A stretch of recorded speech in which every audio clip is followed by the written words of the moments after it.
Listen, before we get into any of this shit, hold on. Let me isolate myself. Let me throw into the ISO screen. This nigga here. Before we get into any of this shit, I just want to let y'all know I love my people. I love my family. Okay, I would never violate my family. Don't listen to these people. These people have psychiatric issues. They need medicine. All right. Welcome back to So Shameless. You a raggedy nigga. I'm not right. Raggedy as fuck.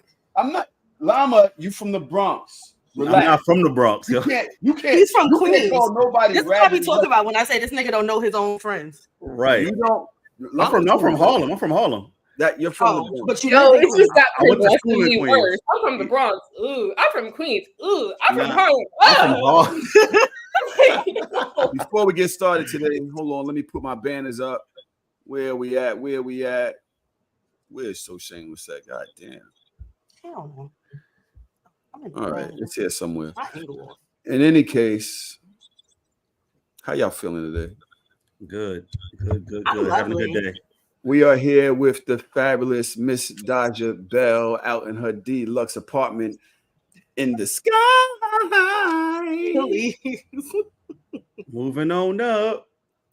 One of our first co-hosts has joined us here on the stage. What's up, Decay Vega? What's up? What's it? You all right? You all right today? Mm-hmm. You're doing a lot yesterday. There's a lot going on yesterday. I personally doing a lot, or did a lot happen? We're gonna the vicinity of my tweets. We will discuss I don't. all of that later. Llama is leaving us to go hang with his white friends. That's crazy. What's up, Llama? From Views of the X podcast. Views of an X. I'm good. Nice having me. How you know? Because it's nice having you. Because Dodge invited me. That shit did not happen. Okay. Okay. Again, let me set up the ISO. Watch the lies. Watch the lies. Pay attention to what's going on in here. All right. That's crazy. You gotta text me when you about to lie like that, so I could. I'm not good at lying, so I was like, Dodge had no idea. I was even on the phone with the nigga. Son, what we doing? Just want to let y'all. I want y'all to understand. This is how we going in. The man is already siding on the side of the people trying to prosecute me for being a good person. All right, for being a good person. Mm-hmm. Apparently, people in here got a problem. A lot of people got a problem with me this week. We will address. I'm with whatever. I'm on my fake ass healing journey. I'm with whatever. Yo, your fake ass healing journey was so funny to me. I'm so niggas be fake ass healing, not healing for real, healing for fake. I'm on my fake ass healing journey. I'm with whatever. All right. Since you with whatever. And I'm always with whatever. I already know what you're going to do. Set it off. It is what it is. You know what I'm saying? It is what the fuck it is. Listen. Let's go. Shut up. We don't hear shit. You got to get it in the camera. The fuck? Let's fuck with that. Exactly. This is homie court. Exactly. No. That shit sucks. Why you ain't upload that shit to your computer? First of all, let's be happy that we're all here. Okay? Thank you. If you want, why you didn't upload it? You the one that started all this shit. Yeah, I can't wait to send you the text. Facts. I just got. That's all I was saying. You started all of this shit. But let's talk about what happened. First of all, shout out to my niece. No, don't shout her out. It's a shout out. Get out of here. You a fucking op. Why are you doing shout outs for people you care about before we start talking about like bullshit? That's crazy. First of all, no. Kay, I don't know. Do you know me and Tahoe issue? No, I know. Oh, yeah. You gotta sit back. You gotta sit back. Good. So let her say. No. Okay, you're also going to be a part of the deciding factor because you are non-biased as fuck right now. So let me tell you what. She can't be non-biased after what she did yesterday. But yes, she can. Yes, she can. Yes, she can. I got mad faith in you. Fuck out of here. I gave you mad compliments, Tahoe. I told you was growing and being mature. I'm not biased at all. So terrible taste sometimes. Parker, her camp. She is in this really amazing camp. It's a Black-owned camp. It's an independently owned camp. The owner of the camp is a Black fireman, which I thought was like freaking dope. So it's a sports and dance camp for kids. Very affordable.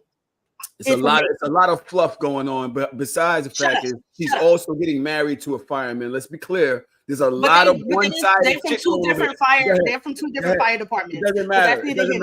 It doesn't matter. Go ahead. Stop trying to talk over me. This is my time. Okay. So every year, because this is a nonprofit organization, they have to fundraise. And in the midst of fundraising, it helps with, they have like a tournament at the end of the year for the kids. They put on like this really big dance show at the end of the year for the kids, trips, like all the things that takes to like running the camp, helping paying the youth. Like he hired his former people from in the camp to be like the youth counselors. So these are people that's been around for mad long, and it's amazing to be a part of. So they have a fundraiser. The fundraiser is only 1 week, and it's only this week, and they're selling that good up popcorn. So it's not like a regular chocolate. You can't be selling chocolate in the summer. Like nobody want that melted shit. So they're selling popcorn through this third-party app or whatever. So all you have to do is like upload the link, and 50% of the proceeds go to the camp and 50% goes to the company. So this is Parker's first fundraiser.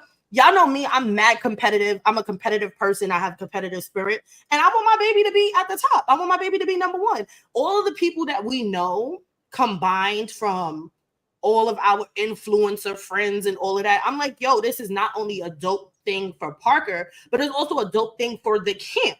Like raise as much money as we can, because I'm thinking a lot of people don't have the reach that we have, so I'm posting it everywhere. So the link drops, I send it to everybody, not even asking my close friends to buy popcorn. All I said was post this link on your page so that other people can see it, so that we can like, you know, get more money in for the fundraiser for the camp. I'm not getting no bread. Parker not getting no bread. And the prizes is not even like something to write home about. But that's not what it is. It's fundraising for inner city youth. The fuck? So I hit up Tahoe as well as other people, and I'm like, yo, Parker's having a fundraiser for her camp. Here's the link.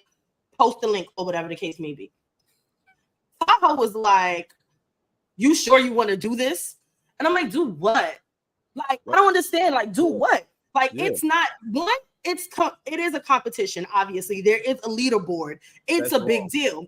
So before all of that, I'm looking, and this one little girl, we gonna call her Sarah. If you in the Discord, you know her name. Sarah was on my ass the whole time, and I'm like, oh shit. Like Sarah moms really must be on some shit. Like we neck and neck. I'm thinking like I'm Daja Bell. All of these followers. All of these people, we neck and neck the whole time, son. Crazy. So I sent it to Mouse. Mouse is like, fuck out of here. She not gonna beat my goddaughter. That nigga spent $115 on popcorn. I don't even know if the nigga eat popcorn. $115. Parker, he's like, now Parker up 150 is lit. I'm like, oh, it's lit. So we're raising money, right? Obviously, for the camp.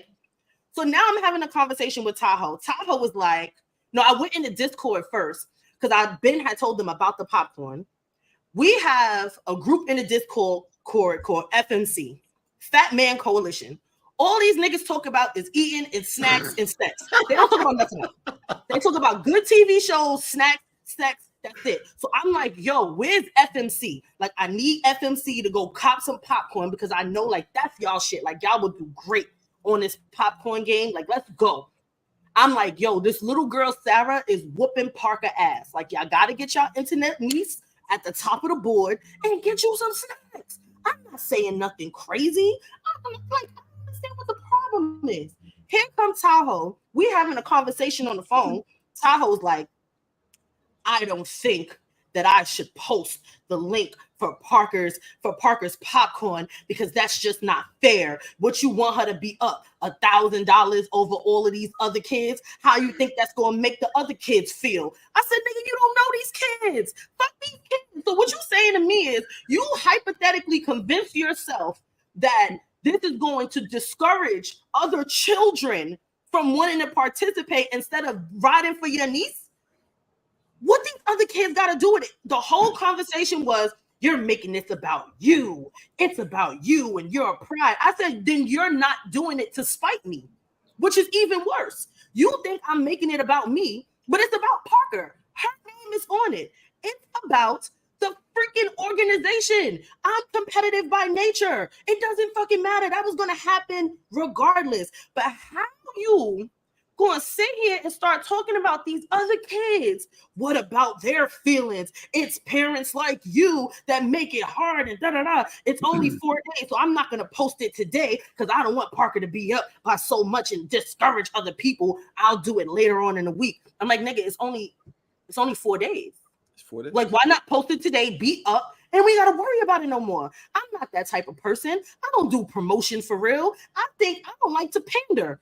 I don't even like to talk about myself and my own accolades. You feel me? I got 24 hours in me, tops.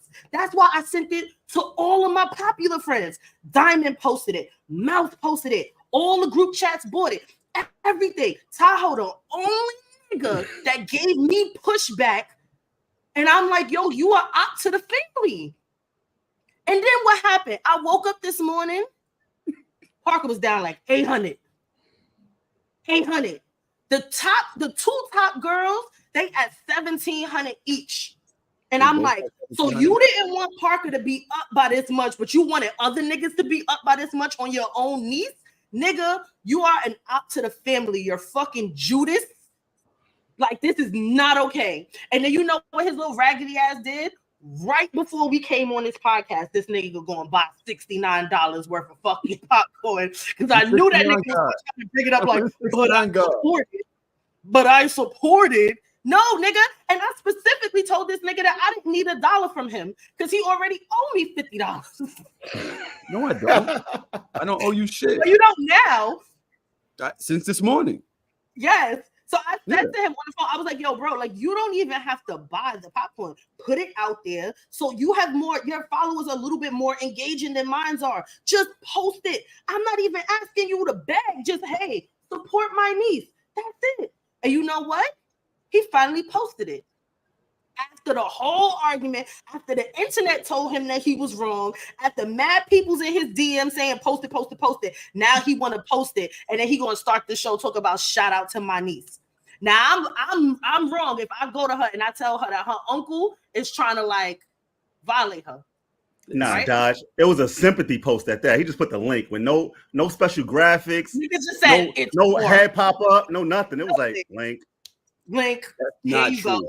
That is not true. If you go on my page right now, there's a whole lead up. Okay, now are you done? I'm done. On what social media platform is the lead up? It's on Tahoe TV, K Vega. Go watch.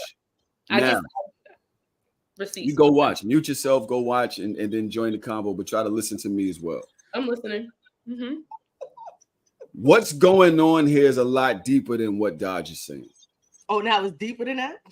Dodge started this with post the link. I was okay with posting the link. I had no problem posting the link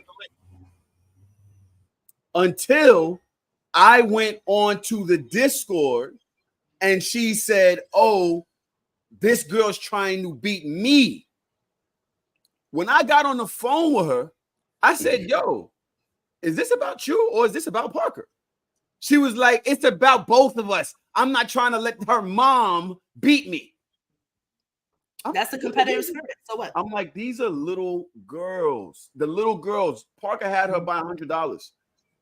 In my mind, I'm thinking the little girls is happy that they're getting this money. They're doing their thing. I'm like, yo, if I post this shit on my page right now, you're gonna be up 17, 8, 2,000. Yep. Why you need to do all that right now? I said We can post it later if it gets drastic.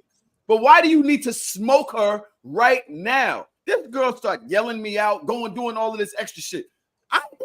I'm saying, yo, Dodge, you're making this about you. And we've seen this before. We've seen mothers and especially mothers.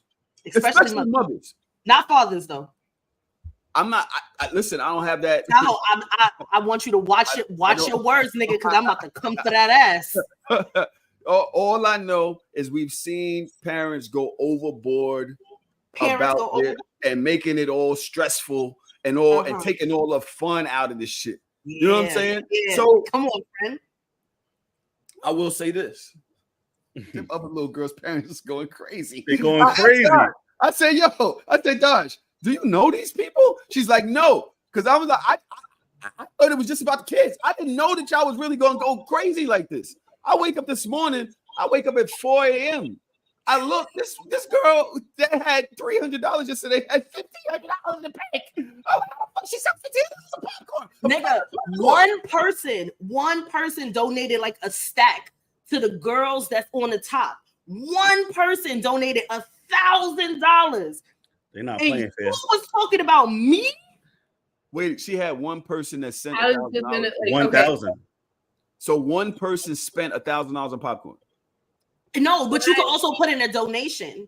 You don't have to actually buy the popcorn. You can just go and donate towards the camp. And one person put in $1,000. So for those girls that was at the top this morning at 6 a.m., because one person put in $1,000 for them. They're in second place now, but then that other family, they going in.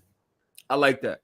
The reason I like that, I was paying attention. I told Dodge from the beginning, I said, I will be paying attention to everything that's going on, and I will respond accordingly. Y'all not, this is the thing. Yeah, I feel like y'all in here do not be watching Game of Thrones. I do. Y'all are not paying attention to the art of war. I wanted to see how deep these people pockets was. I wanted to see how far they was willing to go. This is the battle of the bastards for me. Did you just call your piece of I wanted to go in there like John. Send everything at them. I'm angry. I'm excited. I want to fight. You don't know these people's strategy. If you was going to send everything at him, you would have sent everything at him from the jump. But but now once you have sent everything at him, you got nothing. No, that's not necessarily true. Yeah, you still have, because I'm still mommy. So I'm still gonna do my mommy shit. But what I'm trying to do is like it. First of all, are you done? Because I'm about to wax your ass. No. So what I chose to do was wait it out. I wanted to see how far they was gonna go. I said this to her in the beginning. I said to her, yo, wait and see what happens, and then we respond accordingly. It's called the look what happened in 7 hours. My baby was down a step. And look, that one person has been at 1,700 all day. She hasn't gained another coin, not one other coin. The other one is fighting and catch up with her, but she does not know that you have an armada behind you. You have 3 days left. It's 2 days left. It's 2 days left, and 4th of July is coming up. Nobody's paying attention to us. So to you and every single other person out here that doubts,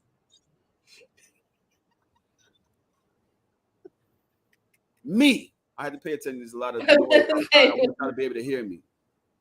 I watched Game of Thrones. I saw what Sansa did. She didn't respond to all of the pressure from all of the people out there. She was making her own plays behind everything else. And when shit got really bad, what happened? Here she came with the Lords of the Vale to dominate and destroy Ramsay and the opposition. Now, something needs to be said about this because I posted this link an hour ago. What has happened in the last hour, Dosh? What has happened to those numbers in the last hour? They started going up. How much did they start going up? Where we at right now? Right now we down 400 from the top person. Oh, we are down. When I got there, it was like she was at 800 and everybody was at 17, 15. Exactly. So in the last hour, we've already garnered $400. We are already running up to carry in the mix. Wait, hold on, Tahoe. What made me go to? Don't tell me nothing. You from the Bronx. I don't want to hear. I know what I'm doing. I do this. I battle, nigga. This is what I do. He was laughing at Parker. He said, "Yo, she getting smoked." It started. That's when I hit up Dodge like, "Yo, send me the link." Ain't no way you gonna laugh at Parker because she's getting smoked. Definitely laughed at Parker. So on my lunch break, I hit up Dodge. I was like, "Yo, what's the link?" She sent me the link. I bought and I shared it on my page. Yep. And when Llama, after I gave Llama the link, like 5-6 people jumped in and started buying stuff. And this is what I'm talking about. Like you was really willing to gamble on your own niece's fucking. In the art of war, you have to pay it. You have to strategize. Now, everything that I did, y'all talking about, I'm laughing. Y'all don't think that I was building up the people on our side? It's like giving that pep talk. You see Game of Thrones, right? This nigga really thinks Littlefinger. Name? What was the midget name? How many dragons you got, Tahoe? How many dragons? What's the midget name? Tyrion. Tyrion, before he went out, and they stormed the Red Keep. They stormed fucking where the land people was at. What's his name? And he was there. He fucking gave that big pep speech, and he went out there and they won the battle. Oh, you talking the battle of Blackwater? But those two other people are the White Walkers. Those are the White Walkers. We gotta find a way to defeat them. How many dragons you got? We got zero. No dragons. We got he zero. Got one dead skeleton. Don't you bring that dragon out? Oh. He brought out the black eyes, red eyes, black dragon. You know the real problem is? The real problem is a couple of years ago, maybe like 4 or 5 years ago, Tahoe gave me something that was very special that I hold very near and dear. What Tahoe gave me was the hand of the kingpin. That's right. And you are now going against your hand because I am trying to go full force, pause. This was my strategy. My strategy was to go full force, beat them by 1,000, pause for 2-3 days, not say shit, try to let everybody catch up, then boom, second wave. That's how I think. What was the second wave? You wanted to wait to the end. What was why two more dragons in the back? You got two more dragons in the back. Send out one. If it get killed, you got the other two. What's the second wave? Who's stronger than me? Huh? Who's stronger than you? Nigga, us. Are you dumb? We are. All of us combined. So you mean to tell me you know what day you know what day the 5th is for the both of us. You mean to tell me that if my baby was down on the 5th, that between me, you, and everybody else, you know how many Rolexes is in this group? You put that shit on the Amex. There's ways to go around this. All right, we got rich godmothers, godfathers, uncles, and everything. So you think that the conglomerate of the inner circle at the end would not be able to decimate? You wanted to wait to the end, and that is fine. But sometimes you got to listen to your hand. I am not Christian Cole. You are Christian Cole. I am Tywin Lannister at best. You're literally Christian Cole. You're trying to run in the battle. You're Tywin Lannister at best, okay? No, I had a strategy too. And the audacity of you, Tahoe's TV, to sit up on this platform and talk about the competitive nature of parents. Yeah. Didn't you get kicked out of a whole camp? I didn't get kicked out. Your coach email you about the way that you behave? Yes. Games? Yes. You are the same person. You are the person that cannot sit in the stands and watch your children or anybody else's child play a sport. You think that you're everybody's sport dad. And the minute that I get to have with my first child a moment of competitive nature, you talk shit about me like you the parent that be running up and down the court like as if you playing basketball. I wanted the children to play good basketball. The coaches weren't coaching well, and this was this had nothing to do with me. I didn't say anything about those other parent dads are going to beat me.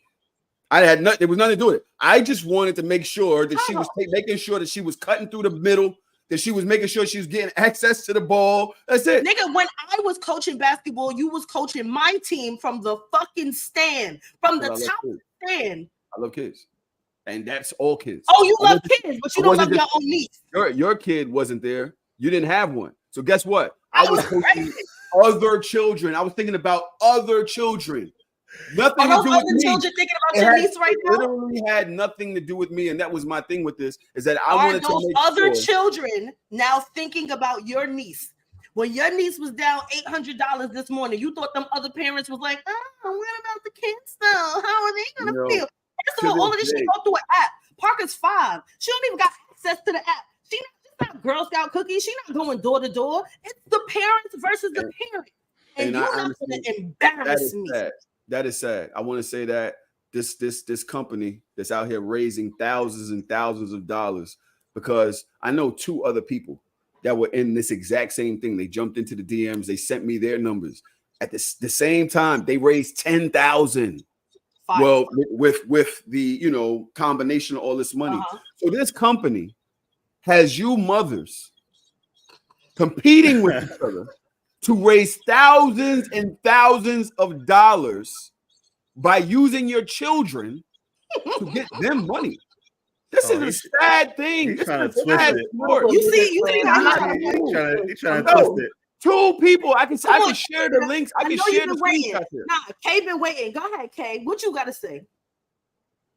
Oh, my bad. I was thinking about how I could alter that business plan because it makes mad sense. It really does, but it's fucked up. It's fucked up to use the kids like that. And then you're doing it. What you're doing is you're putting the parents against each other to make sure that you get money. Y'all are only getting half of this money. This is a popcorn company. These people are getting thousands every time they do this. It's horrible. Kay, Becky, go ahead.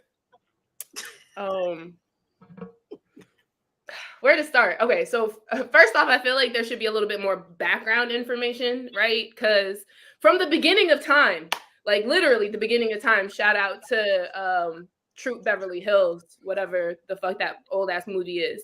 Girl Scout cookies, sales, fundraisers have always been about the parents competing. Mm-hmm. Like they're kind of about kids building up confidence, getting used to being told no. But that was, like you said, when things were door to door. Anything that's like, oh, I'm going to take this to work and see who buys it. Or, oh, this is an app and we're just going to that's not for the kids. The money might be for the kids, but that's a parent competition. Offer it 100%. Like that $1,000 donation was because there's someone else out there that's like, yo, just see how much she can raise, and I'll throw $1,000 on top of it because I don't really give a fuck, right? Mm-hmm. That's what's happening there. So with that being said, 2 things can be true, right? It can be something that's supposed to be about the kids, but it can also be something that parents go overboard with. It is possible that 2 things are true, right? At the end of the day, if you were able to raise $400 in an hour in one day, that would have been what, $1,200? Had you posted it on day 1? Oh, please. So that's an extra $600 that the kids would have got as of right now, whether it boosted Daja's ego or not. Like, what's really important? The kids know what's going on. I know they're going to say something. And then kind of, because, all right, I understand kids are sensitive, right? And that is a fair point, especially when you're dealing with, sorry, my bad, my little sister's computer started ringing. The fact of the matter is where kids can learn to build up their confidence. This ain't got nothing to do with that, please. When they get their feelings hurt, when they need to, get used to failure and being around other people. Okay, summer camp. Summer camp is a great place to learn those skills. I'm going to tell y'all right now. It's also a great place to emphasize that when there is a competition, there is only 1 winner and 2 runner-ups. Everybody else is a loser. Like, I'm sorry. I don't believe in participation trophies. That's not my thing. So either you win, you are a runner-up, or you're lost. So you want Parker to walk around at 5 years old on her first major L, and that was okay with you because you cared about them other people kids more. This is what I feel. Shame. This is what I feel. Y'all are being ridiculous. Okay, Vega, You make a lot of sense. It's still nonsense. You want to know why? Listen, When as long we as you sold end up- chocolate, listen, when as we long sold as money cookies, is being raised for the kids, at the end of the day, it's all a blessing. Okay, whatever. But technically, more could have been raised, whether or not they serve ulterior purposes or not. Who cares? Because the money would have been going to a good place. at the end of the day, when kids were selling chocolate chip cookies and Girl Scout cookies, they were not using their faces on this thing and putting up a leaderboard showing the other kid losing, the other kid coming in. So you never did Scout. Hold on. You had your list. You had your list. You went out, you sold your cookies, and that was it. No. Actually, not only do they have rankings by troop, you also have awards within the troop. Yes. Not only are there regional and local rankings, there are national rankings. You can get college scholarships off of that shit. You can get just lie like that. Right. Like Girl Scouts was on my college application. So I used to be a Girl Scout troop leader. How dare you just tell us? How did y'all do it? There was a computer that showed where other people were at. Man, what do you mean? Was there a computer to show where other people were at? You would have like when you met with your troop, you would have conversations. A ranking, you had a badge and all that stuff. Yeah. Hi, Godmommy. I had a little script I would read off of, and I would call her and fucking. I feel like the propaganda that's being shelled out right now is horrendous. It's actually really disrespectful as well. If I'll be honest, the only thing I find upsetting about I'm speaking. No, let Kay finish. Fuck out of here. I wasn't done. 24 hours passed.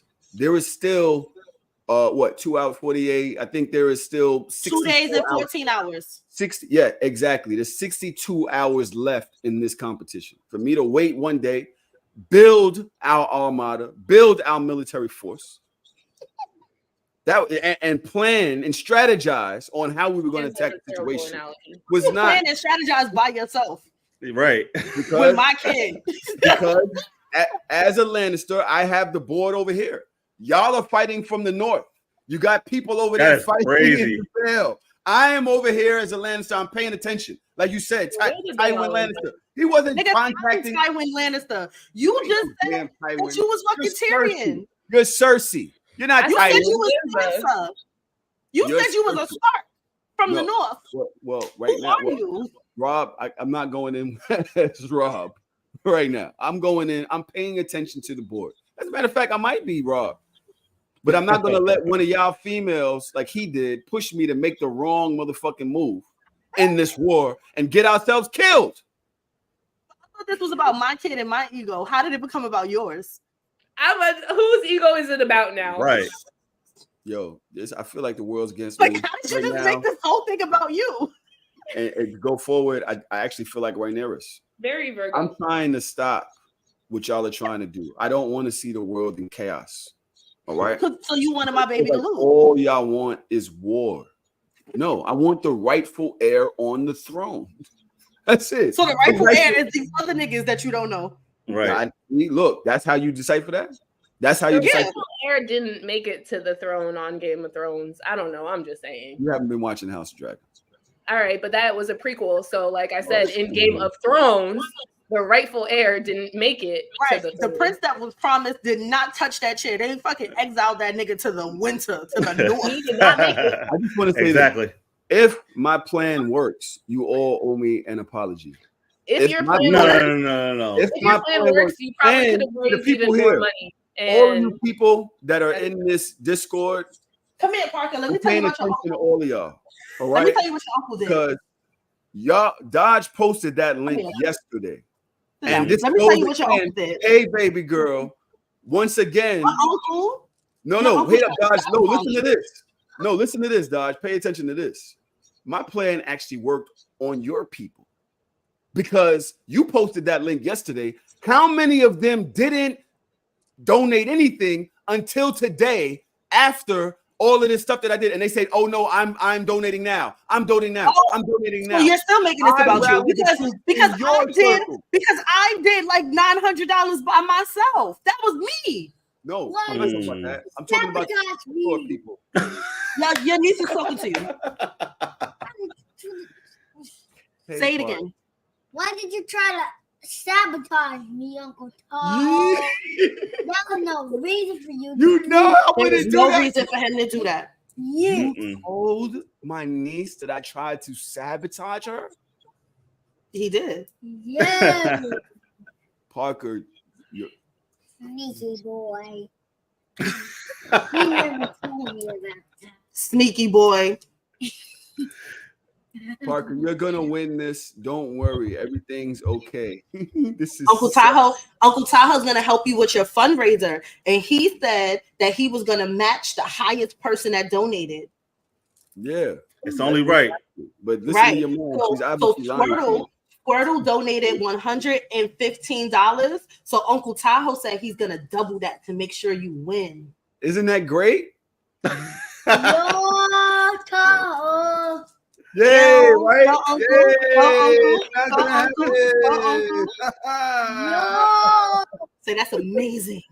amazing. Say thank you. Yay. Y'all don't understand. Look at that, yo. This Tahoe is gonna be what giving I- out popcorn for weeks. when look at what baby mamas do. They go and tell your kids bad things about you. This is never supposed to reach the children. I guess if This you is had never supposed to go that far. You go and tell your children bad things about their family member because you're trying to prove a point. I told a good thing. Horrible. I said that you were gonna match anything that she made. That was After a you positive said, thing. first of all, it's a lie. Second of all, after you went and This. Girl, go away. desecrated my name to my niece, that's the crazy. dare you? But I told How dare you. I said I told you if you go against me, I was telling Parker. I told you. At least I'm a woman of my word. And that is a horrible thing. This is what baby mamas do. This is fellas, fathers out there that always talking about how the baby mama's treating you. Trust me, I understand. I'm not your baby mama. Dodge exactly did the same thing just now in this situation. So what do you think my mom is? A regular mom or a baby? Right. That's crazy. Thanh you, Parker. High five, girl. Not. You really on my side because I'm just a regular mom. I am not a baby mom. Yo, I'm Yeah. dead. Yeah, exactly. It's so good seeing you, Parks. I love you. You put your head down. You don't love me back? You see what you did? Over a competition. This is horrible. Oh my This god. is horrible, It's baby. not a competition. This is just you trying to sabotage me. But it's fun because I don't score really paid money on myself. I put money up. She said she betting on her. Uncle Tahoe put up $69, so give him a clap. Say yay. Yup. Exactly. Dodge, Yo, I'm gonna Okay, go away. Bye. Bye. Mommy's still working. Bye. Go away. I want you Well, to I'm pay still attention blown to on the this. fact they really made $50 off of popcorn. Like, how big was the popcorn if you spent $115? Do y'all not see what's going on here? Do y'all think that that's right? Do y'all think that this is sane behavior? You know what? I think it's sad that someone won't just sell somebody $115 because they want to raise money for their kids' school. How about we talk about that? What? What's the what? you But think no, I wouldn't- because people be would you like, rather be spending $150 the or thing rather is, be spending people not In trustworthy. return. Exactly. People not trustworthy. One, you could say this is for my kids, this, and then use it for something else. Two, Yeah. people be wanting Seen that something happen on the for their timeline. something. And that's the problem. Like, people don't just do things just because, like, they want something. Like, okay, so half of these proceeds, I get popcorn, and the other half is for the kids. Fine, I'll do that. Mhm. I understand why. I get why. I still think it's sad That what? I don't understand that you question. can't, that people just won't donate directly to an organization, that they have to get something in between in the meantime. Because at the end of the day, while it's like, yeah, okay, I'm getting something for my donation, if your donation's $50 or it's $100, that's literally another $50 or $25 that could have just gone straight to whatever organization you're donating to. True. I mean, that's true, but that's Then a whole when nother- you're we're thinking gonna- about parents, like, you're already paying tuition, we're already paying for trips and stuff like that, Mhm. t-shirts, whatever the case may be. Man, now Whatever you're the paying case my may be. cholesterol. So within that, like you can't just be like, all right, give us a couple more dollars. Like go to all of your friends Yeah. that have to cash app you $15 and then give us all that money. You're gonna be like, nigga, what? Hell nah. Yeah. But see, this is the I'm thing. already paying tuition, ho. K Vega is actually speaking to what I was talking about how this company and companies like this, and even the Girl Scouts, are using the kids and using the mothers and y'all competitive spirit to raise money for them. Because half of that's going to them, half of that's going to y'all charity, the other half is going to them. Right, because they're giving us popcorn. They're not giving nothing. They're selling hundreds of thousands of dollars of popcorn that they wouldn't have sold no other way. I don't care. So K Vega is actually on my side with this. This is Listen, I told you I could be unbiased, and I said you made some decent points. But at the end of the day, if more money, and we will never know this because we don't have access to a parallel universe where Tahoe actually posted the link on the first day. So Right. That's all he had to do. Like we will literally never know if more money would have been raised had he posted it then or when he posted it now. We will literally never ever know. So thank you to everybody that is buying popcorn now. I'm pretty sure this is y'all that's up here.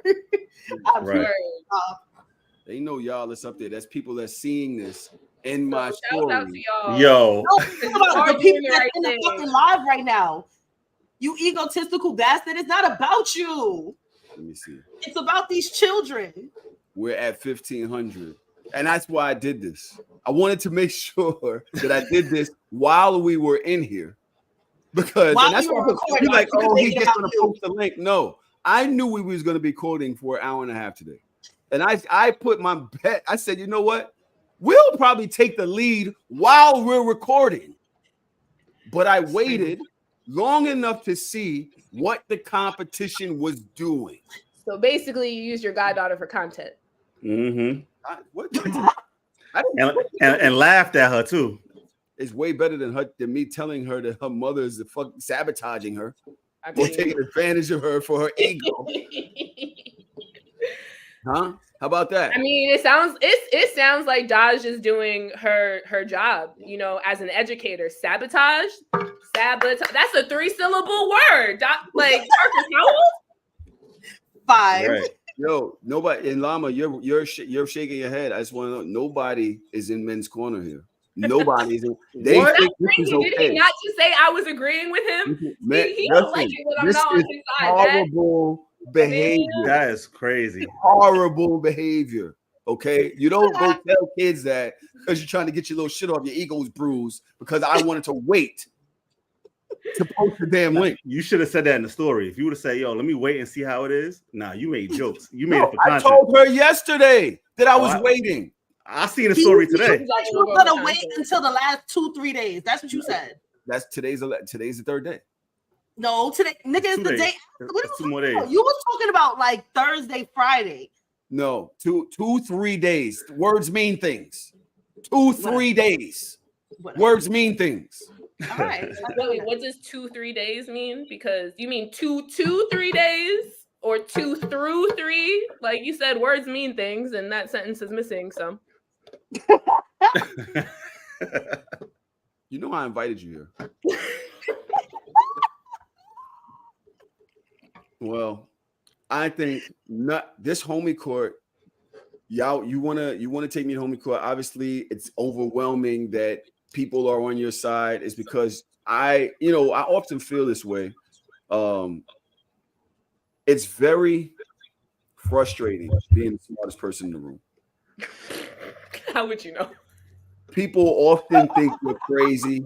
How would you know it's crazy? Crazy, right? People often think you're crazy. People often think nothing you say makes sense. And you just have to sit there and question whether you're fucking smart or just crazy as hell. I know what I'm doing is smart. I know that I'm extreme. I'm just not emotionally affected the way that y'all are by this. Besides the fact that you just have my niece call me a saboteur. Saboteur. It's fine because I know in the end my actions, the same way Sansa standing in the room by herself, standing on the cliff by herself, watching after so many people died, but we know that we needed that to happen for us to win this war. Nobody's ever on Sansa's side. Yet she saved the North. Mm-hmm. Not nobody was ever on Sansa's side. Nobody's ever on Sansa's side. She was the ops. If you recall, she abandoned her family in the beginning and was just like, nah, Joffrey, we here. She was 12 years old. She was 12 years old. Quick. First season. She was 12 years old. So fine. I will stand on this cliff for myself. Okay. I don't blame Parker. I blame my mother. I blame Cersei. I'm Cersei. Bless. I'll accept that. Get a little serious real quick because I actually have more war happening. This is a whole war episode. Okay. It's been war happening all over the world. There's war happening within this popcorn community.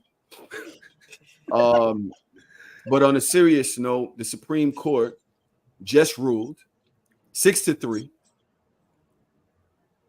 that a president is immune to decisions official acts that he makes as a president.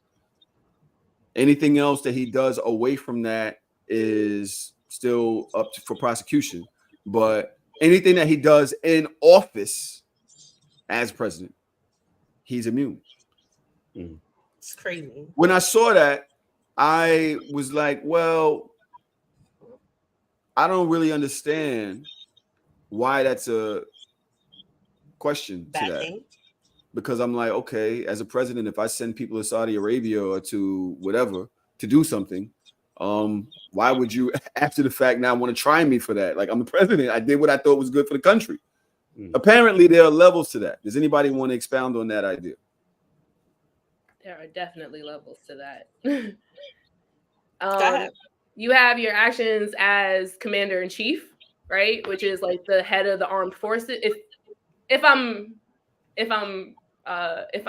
incorrect, please correct me. It's been a long time since I learned civics. But as commander in chief, you have lead of the armed forces.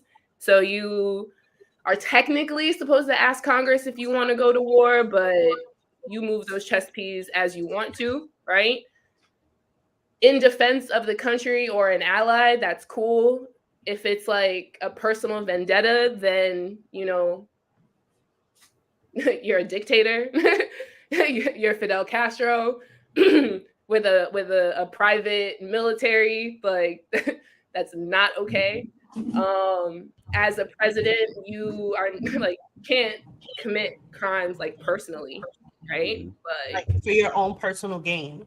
You know what I mean? Like, former president's already a sex offender when he was not president. What do you think's gonna happen to like murder your friends? What? I can't hear y'all. I said the former president was a sex offender. The former president was a sex offender before he even became president. Right? That's when he knew it was illegal. Fuck you think he's gonna do when he's president again and it's technically no longer illegal? More crimes. Yeah. They're like, listen, I'm a felon, so I can't vote. So like, he's a felon, so he can run for president. You know, there's only. I mean, he's a felon. Can he vote? No. But as a felon, and I'm asking all of the So Shameless listeners, like, you don't have to vote for you. Like, you could do it for me. Like, hold it down, because I can't. Yeah. Like, anybody but Trump. Please. One thing I always was questioning is why y'all are saying that felons can't vote, because I vote every election.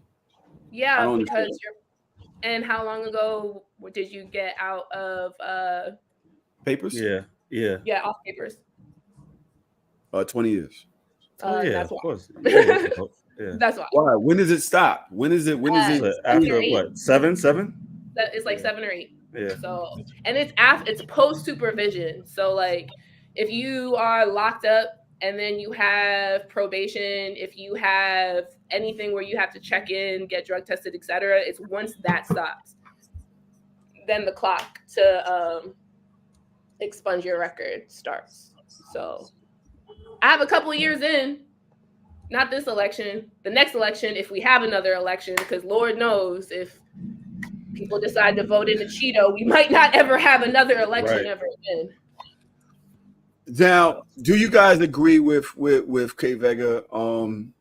I've seen a lot. As a matter of fact, let me see if I can send this video to myself. Hold on, you guys talk for a second. Do you guys agree with what K Vega is saying about this?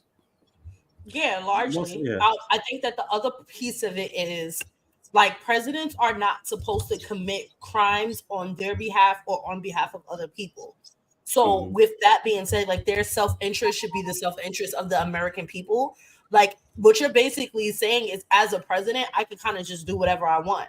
I can tell the armed forces that they can go do things on my behalf. I can go and militarize the police and have them like attack Black and brown people in their communities. And I can do any of this with impunity, just the same way he's about to get off for inciting the riot and the insurrection of January 6th, because he was still a sitting president at that time. And we all understand all of the not only constitutional issues that caused, but how many multiple felonies resulted because of his words. Like, and he's not my God.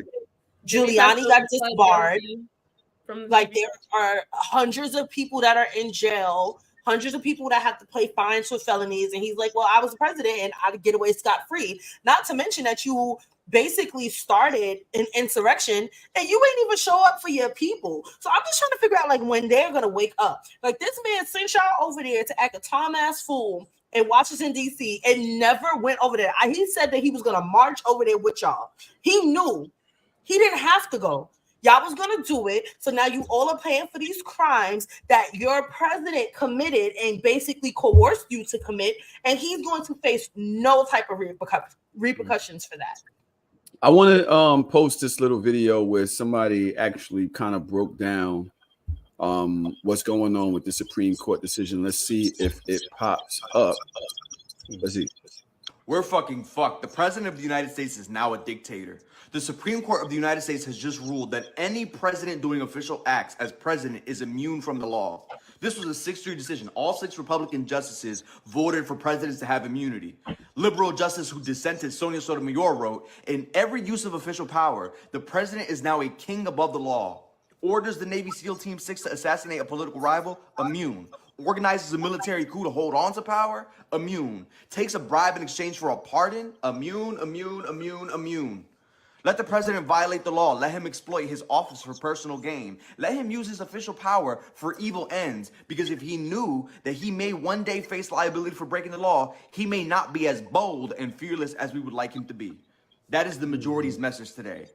This Supreme Court is fucking out of order, and Trump is already considering this a win. If Trump gets back into office, he could literally do anything he wants. Where the fuck is the fuck? Y'all still gonna be talking about Joe Biden's age? Y'all still gonna be talking about that fucking one bad 90-minute debate? Like, y'all need to get y'all motherfucking shit together. And us, we need to cut that motherfucking Zeus off, cut that motherfucking Real Housewives of Atlanta, VH1, all that other bullshit, and start paying attention. And I ain't bullshitting. What do y'all think? That's real talk. Yeah, he's right. That's super real. I posted that on my page this morning. Like The same one? Yeah, it's a sad day to be an American. It's a sad time to be an American. And as a lover of history as a whole, it's like, are we not noticing the trends that we're seeing here? Like, these are very textbook things that have happened in the past, and we see what happens as a result of. Like, this country was supposed to be founded on the theory of democracy, and you are allowing ultimate power to somebody that you know has in a chance to be a dictator, right? Somebody that literally said verbatim out his own mouth, they're like, yo, are you going to be a dictator if you run for president again? And he's like, well, maybe on the first day. Like, he said that out of his own mouth, and y'all still like, oh, it's a joke. Everything's in jest. Everything is funny. And it's not funny. Like, y'all are playing with the lives and the futures of not only your children, but your friends' children, if you don't have them, your nieces, your nephews, your cousins, your brothers, your sisters. Like, y'all are really playing with fire right now, and I just don't think that it's funny. for somebody that has high anxiety, and safety and security is one of the most important things to me. I don't find any of this shit to be funny or a joke. And I'm not willing to gamble my child's future on the back of somebody that they are trying to make it seem like, oh, he's just joking. Oh, it's just dark humor. To me, it's not. To me, you're telling me exactly who you are, and I need to pay attention to that. I don't care how entertaining you are. I don't care what you did for the country in your stead. I don't care about any of your stats. There's a reason why we don't live in a monarchy. Llama, you haven't spoken on this much. What do you think about it? I know you got to get out of here soon. So, in regards to just Trump in general, Trump, Supreme Court decision, whatever you feel like adding to the convo, I just want to let you know. I just think we all doomed with that debate. Damn. Like, with that debate, it didn't show much from Biden. I was rooting for him, but I was like, if he fuck up with that debate, yeah, we're done. People are gonna look at that and choose sides. With Trump, he didn't really say much either, but I know if he becomes president, he was already lining up things for himself when it came to the Supreme Court, just stuff with Russia. If he gets a second term, I think this world is over. I mean, U.S. is over. I don't know what you mean when you say the U.S. is over live and working as it's supposed to work. It's always been that way, and I don't think he cared about the higher ups that run things behind the scene. He was doing his own thing, just how he was just lining things up, pieces up. What do you mean the higher up running things behind the scene? I personally believe the president is just the president. That's the face, but then there's people behind the scene that's making shots, throwing where the president has to like give out rules and things like that for people to follow. Yeah, delegate.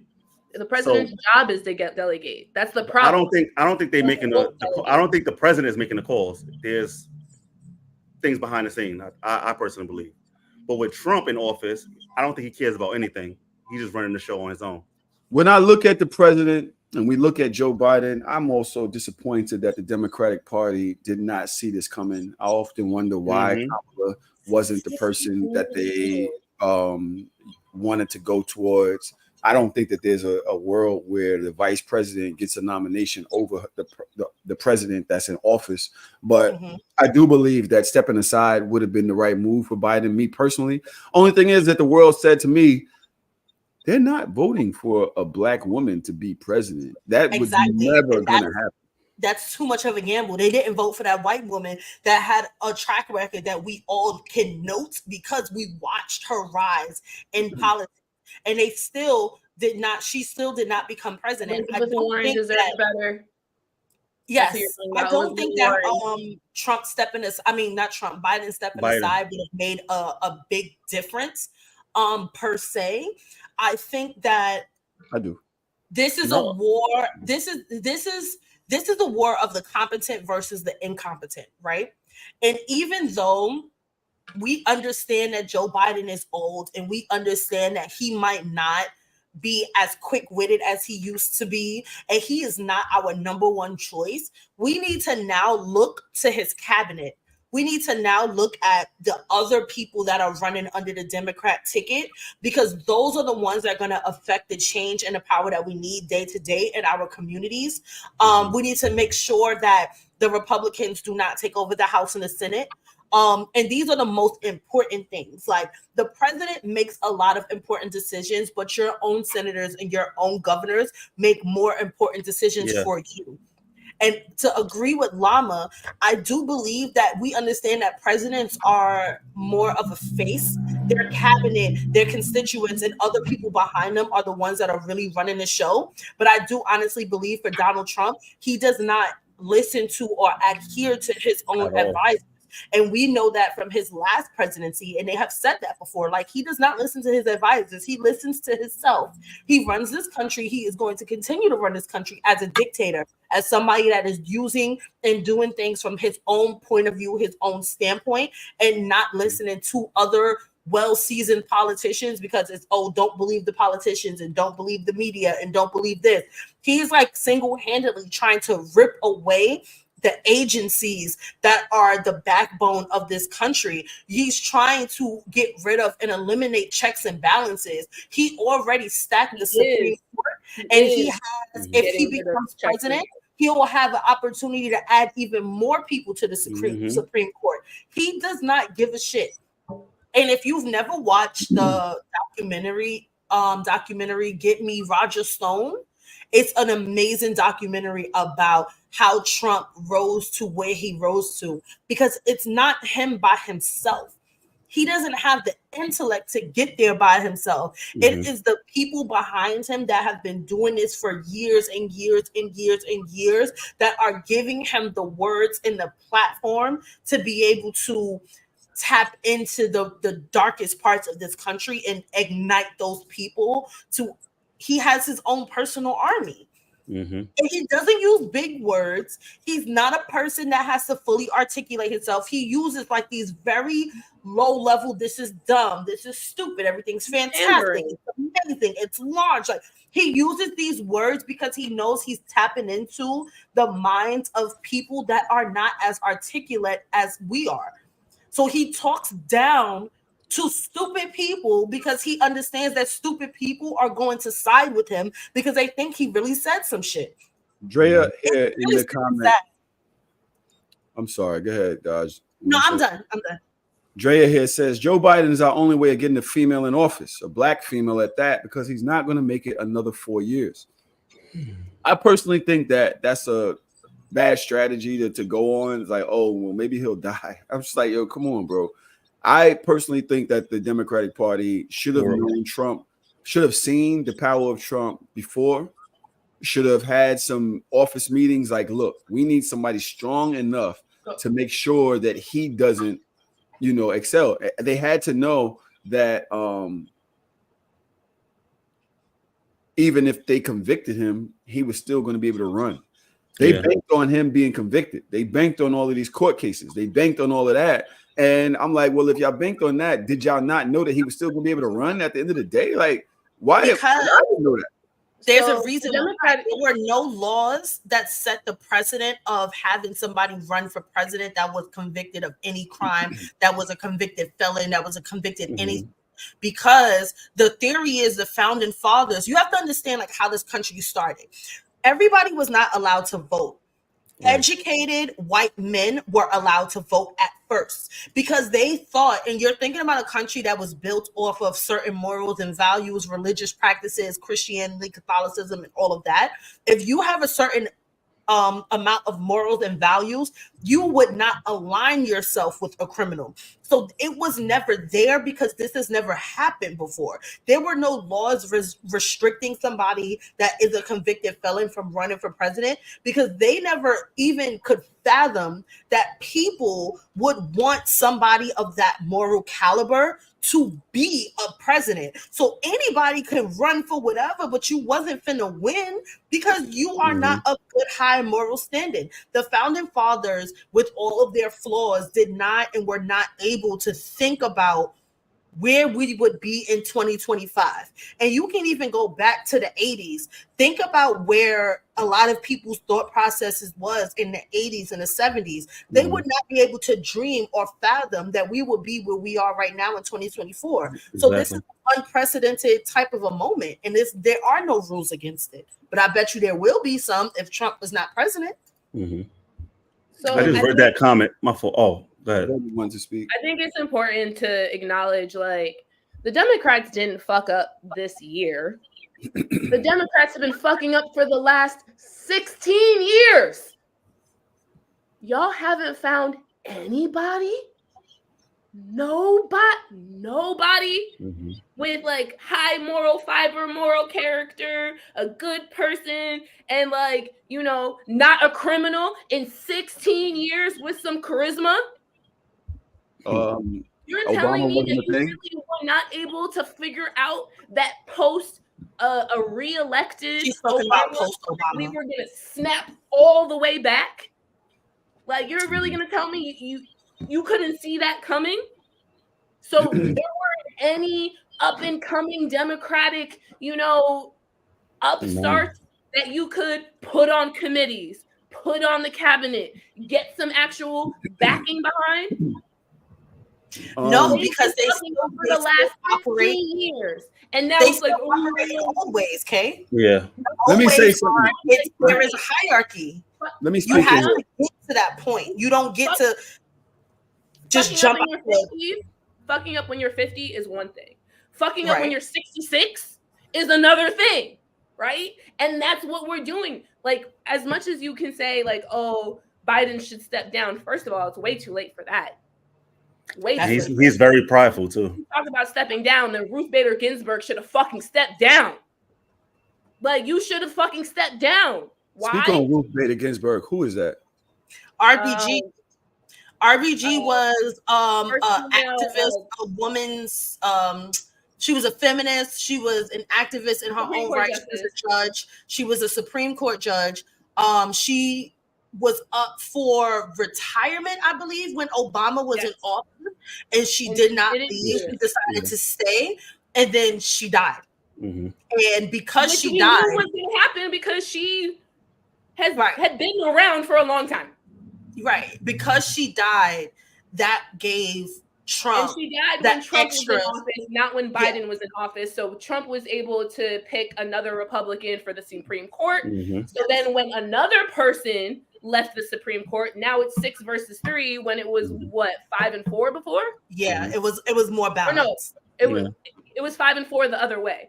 So now it's 6 versus 3, and we're literally taking away human rights one by one. And it just blows mine because it's just like when you watch movies, right, about Nazi Germany and World War II and Schindler's List and blah, blah, blah. And it's like, oh my God, how could that have happened? We're watching it.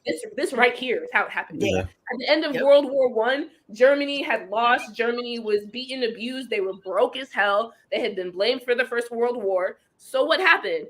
A charismatic, popular, come from the bottom, work his way up, upstart, was able to start using propaganda to convince people that they were the victims, that they were the ones that were wrong, that had been wronged, that they were the ones that deserved reparations, that they were the ones that deserved to be on top.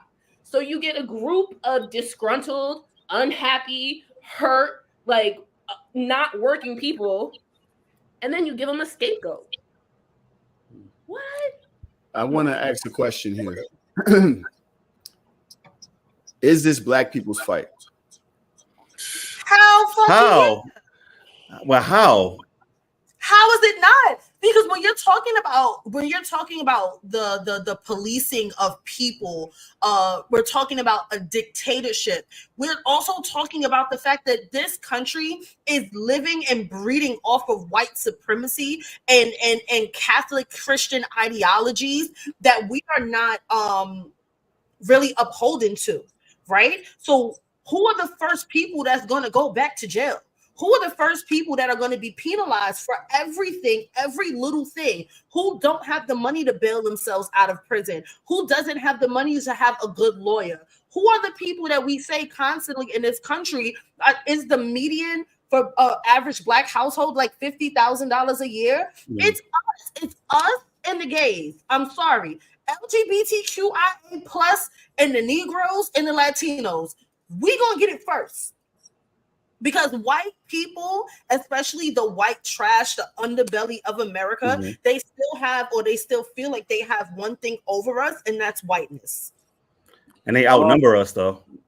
You're super outnumbered. Now, but that's the reason why they changed. Give me a second, Vega. Give me a second, Vega. Let Llama speak. You said you saying that how can we fight? That's my thing. If we super outnumbered.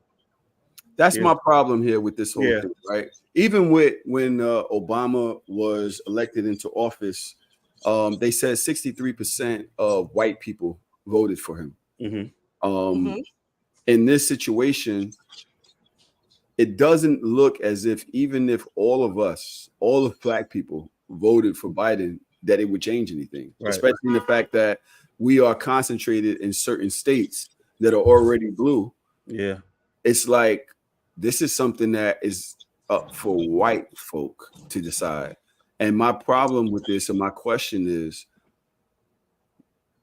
what is the deciding factor for white America here that would make them shift to say one Trump or one Joe Biden? I don't know what's the side effect. I wish I knew. I don't really know them like that. But what I will say is it's the white women. They the ones that have to, they are the deciding factor because they are the reason why Trump was in office the last time. It was white women that put them there. That's what it was. And whether it's white women that want to align with their husbands and their thought process, white women have to take accountability and they have to like figure out what side they want to be on and what side of history they want to be on, because they coming after y'all too, because they don't understand like your whiteness does not protect you because you're still a woman. And the way that these laws are coming and trickling down from the conservatives, it's not only a war against colored people, it's a war against women also. And they told you that when they reversed Roe v. Wade, and white women act like they don't. It doesn't affect them. They act like they don't have like the same issues when it comes to reproduction. So they need to come to terms with what they want to do, and they need to align together because they are really the deciding factor. Yeah. Do y'all think that the conversation has done anything to bolster a change in the way that white women think? I don't see much that is speaking to them from the Democratic Party. Most of it. So when I say like, yo, I'm thinking like Sansa. When I think about the art of war, I'm thinking about where your strengths are. I'm thinking about what are the things that can actually win this war. White women's strength is as I'm paying attention to this political fight. I'm not sure the Democrats are actually trying to win. It don't seem like it. It's like they don't know how to. They don't know how to. There are too many old white people that are in the Democratic Party as it is. They don't really know how to effectively get in and connect with the people of this nation, the average Joes, the people that can help you affect change. They don't know how to do it. And we see it time and time again in politics when you have these strong women that come up, these strong women that are ready and available to make change. When you have the Maya Wileys and the Stacey Abrams of the world, and they still lose to men that are not necessarily smarter, men that are not necessarily better, but because we still live in a patriarchal society. And people need to understand that. And y'all know gender roles live in my house, so I'm not thinking about it on that aspect. But for us to feel like a woman is not competent enough to affect change on a political level is a problem. And I think that we are at an impasse where this country needs to change. And this country needs to change where there should be more women that are in power. There should be more LGBTQIA plus people that are in power. And there should be more BIPOC people that are in power. This country is not the country of the old white man anymore. And they have to come to that. I'd like to welcome DJ Trauma back to the group. It's been a long time since we've seen you, my Welcome nigga. home. What's going on? What's happening? Now, Trauma was supposed to be here with us from the beginning. He had a delay. I hope you're feeling okay. I know you said that your back was going through it as always. You really an old ass nigga. I told you. And my back. I told you, like, Trauma was like, yeah, I'll be there. And then later on, he's like, yo, my back. So he's showing up here for a couple minutes. I know you got to get up out of here in a few. We are speaking about the Supreme Court decision, Trom. Also, we have Sucker Free West in the building. He was also Lord have mercy. I want to say K Vega, Sucker Free West. You niggas started some shit yesterday, and we will get to it. Yeah, y'all fucked my whole shit up. But first, before we get to it's Wesley's fault. It's always Wesley's fault. Before we get to Twitter wars, Wes, are you there? That's why you don't got no mic. Oh no, I muted him. Yeah, because I heard his background a little bit. Wes, how you doing? I'm good. I turned the music off. All right. So first, I want to get Trom. Trom, you've always been the person who has been like really educated on politics and things that's going on here in the world. You missed the homie court. I might have been able to use you here, but they washed me in the homie court. It's fine. But the Supreme Court is your bag. Let me know how you feel about the Supreme Court decision and what America needs to do. I'm literally on the tip of my tongue. I was about to say what Democrats need to do, but I feel like this isn't a Democrat thing. Everything is like Republicans versus Democrats. Trump. What is the Supreme Court's decision? I'm trying to get caught up. The Supreme Court just decided that any official act a president does while in office, they are immune to prosecution. That means anything that they decide or they deem to be necessary as a president, they are immune to any type of prosecution. What does that mean to you, Wes? I could see how that's a trouble in the future, but currently, I don't see it affecting us as far as the two candidates that we watch. My thing is, when you say that, I was thinking this earlier. I was like, man, if that's the case, then fucking have Biden do an executive order that puts Trump in jail right now. Like, yo, he's not going to do that because he's still a man of morals and standards. And when people don't understand is when you have morals and standards, you cannot compete with certain people because you're not willing to go as far as they are because you think that the world still operates on your type of time and it operates more on the Trump type of time. And that's the problem with Democrats. They're still following morals and standards and the law of the land and the law of politics that they all know. I disagree wholeheartedly. Biden is a terrorist. What? You say he a terrorist? Yes, the crime bill is an oh, he's going back. The crime bill is an act of terror. Can we admit that, or can we take a moment to even articulate that possibly because of the state of the country at the time, because of everything that was going on. You weren't alive. I was alive then. Hold on a second. During the 93 crime what he's saying is not true. Who? The state of the country did not need a law to specifically target Black and Spanish people. I didn't say that, and I wasn't even about to say that. The opioid epidemic is far worse than the crack epidemic, and there's no laws to lock them up because they're white. I did not say that. The crime bill was specifically to target us. I did not say that, and I was not going to say that. I gotta go. Wes, thank you. So happy that you did. Lama, take care. Lama, yes. Bye, Lama. Hold on a second, Dodge. Wes, do me a favor, turn your camera sideways so that we get rid of that black area. Unlock your shit. There we go. What I'm saying is the possibility that we can atone for, and we can say that the climate of the time, the propaganda surrounding the time, and the fact that we are dealing with people that make mistakes like anybody else. Is there a place for us to be like, yo, you did that? That was fucked up. You was wrong. You know you was wrong. I know that you're wrong. You've apologized for it. We understand now why what you did was he never did to the community. Is it a way for us to be like, yo, you wilded out in that moment, but we can move on? Wes, give me before you respond to that, this little silver thing that's in the screen, can you get that out of there? Sorry. Mm-hmm.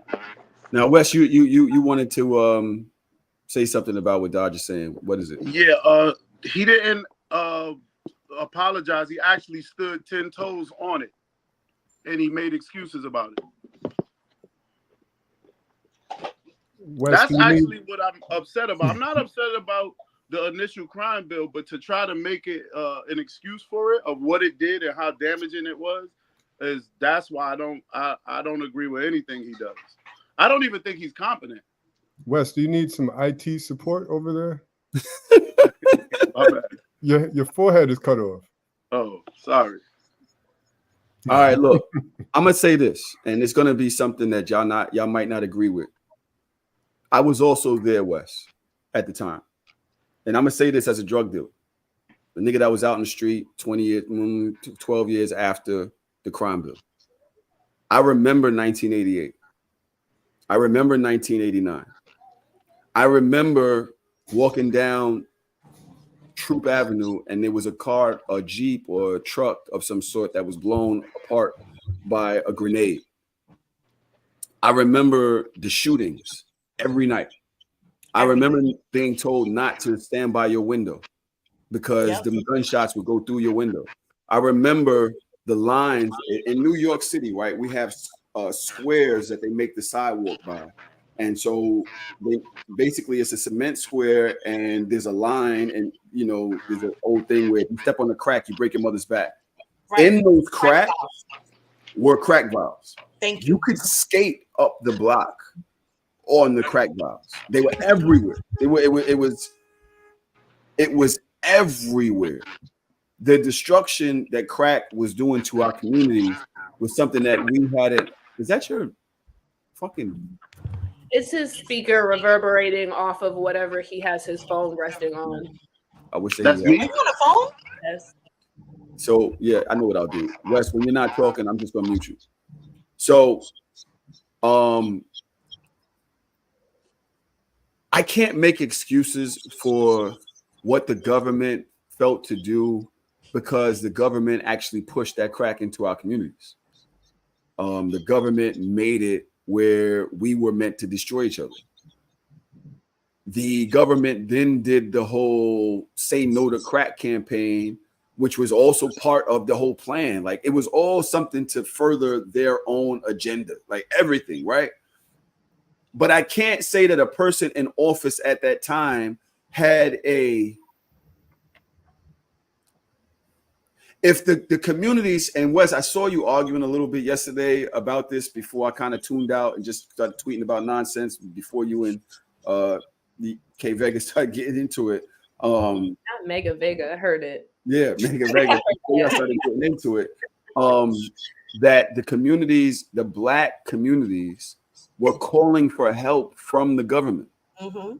And you were saying that didn't happen, Wes. You were saying that that's a lie. Hold on, let me unmute you first. But so this is not to shoot bail at Biden for the crime bill, but this is saying, okay, here in 2024, I can say, all right, I could see how somebody so disconnected from us, so disconnected from everything might have made that choice, especially in white America, where they didn't really understand the Black community.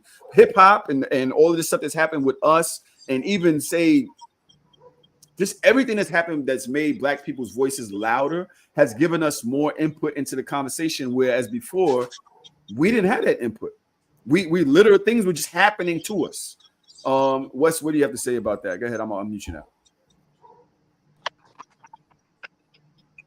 Yeah, I don't think the crime bill had anything to do with how different things are now. We evolved. We survived the crack era. We don't like to give ourselves credit, but we did. Mm-hmm.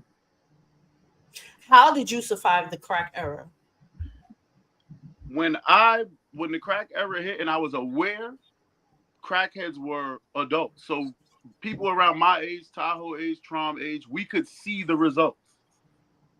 When crack first hit, no one saw the results. It was a party drug. My parents, my uncles, my cousins, they told me they used to turn up, bag up to go give crack out to their friends. It was a party drug. It took a while before you see those results. Right. And then you could be like, oh shit. Like, and it's much easier to avoid something when you see the result. And over time, and then also the way we shun crack through music and just everyday dialogue is just not something the average person would try anymore. But that's not true, because crack has had a resurgence, and crack is still something that is very prevalent in the hood in the society right now that, like I say, and I've said this on this podcast before, it took me 34 years to experience crack firsthand. I was born in 89. It's not funny. Whoa. Yeah, it's Y'all niggas secondhand. always want to fucking laugh. It's not funny. You're a secondhand crack smoker. You basically a crackhead on the low. Seriously, but go ahead. No, I'm serious. I was on my way because Wes, you weren't here for this. I was on my way to go record at Tahoe's house, and I'm coming out of the train station at Nostrand. A crackhead blew crack smoke on me as I was walking out the train station. Nigga, this was 6 months ago. Jesus Christ. Walked in the house and I'm like upset, like I'm flustered, I'm flabbergasted. I'm just like, yo, somebody just fucking blew crack smoke. And Tahoe was like, yo, I could smell it on you. I walked from Fulton, I don't know what crack smells like. You understand? So we can't say that that we evolved past it. We haven't evolved past it. You know what it was? Crack, not only was it a party drug, it was a drug of desperation. It was a drug of the time. It was a drug of unemployment. It was a drug of mental abuse. It was a drug of physical abuse. It was the drug that gets you the highest in the shortest amount of time to help you forget all of your problems. And now that we're in a recession, we have inflation. It's very hard for people to sustain and people to live. That is going to once again become the drug of choice because one, it's cheap. Two, it gets you there. Three, people are losing their will to move on. And some people are not suicidal in that thought. Like they're not going to just end it all. They're more of self-sabotaging because there's no reason. And when I say in a train station, I don't mean past the turnstile at the bottom on the side. I mean walking out, like the sunlight is here.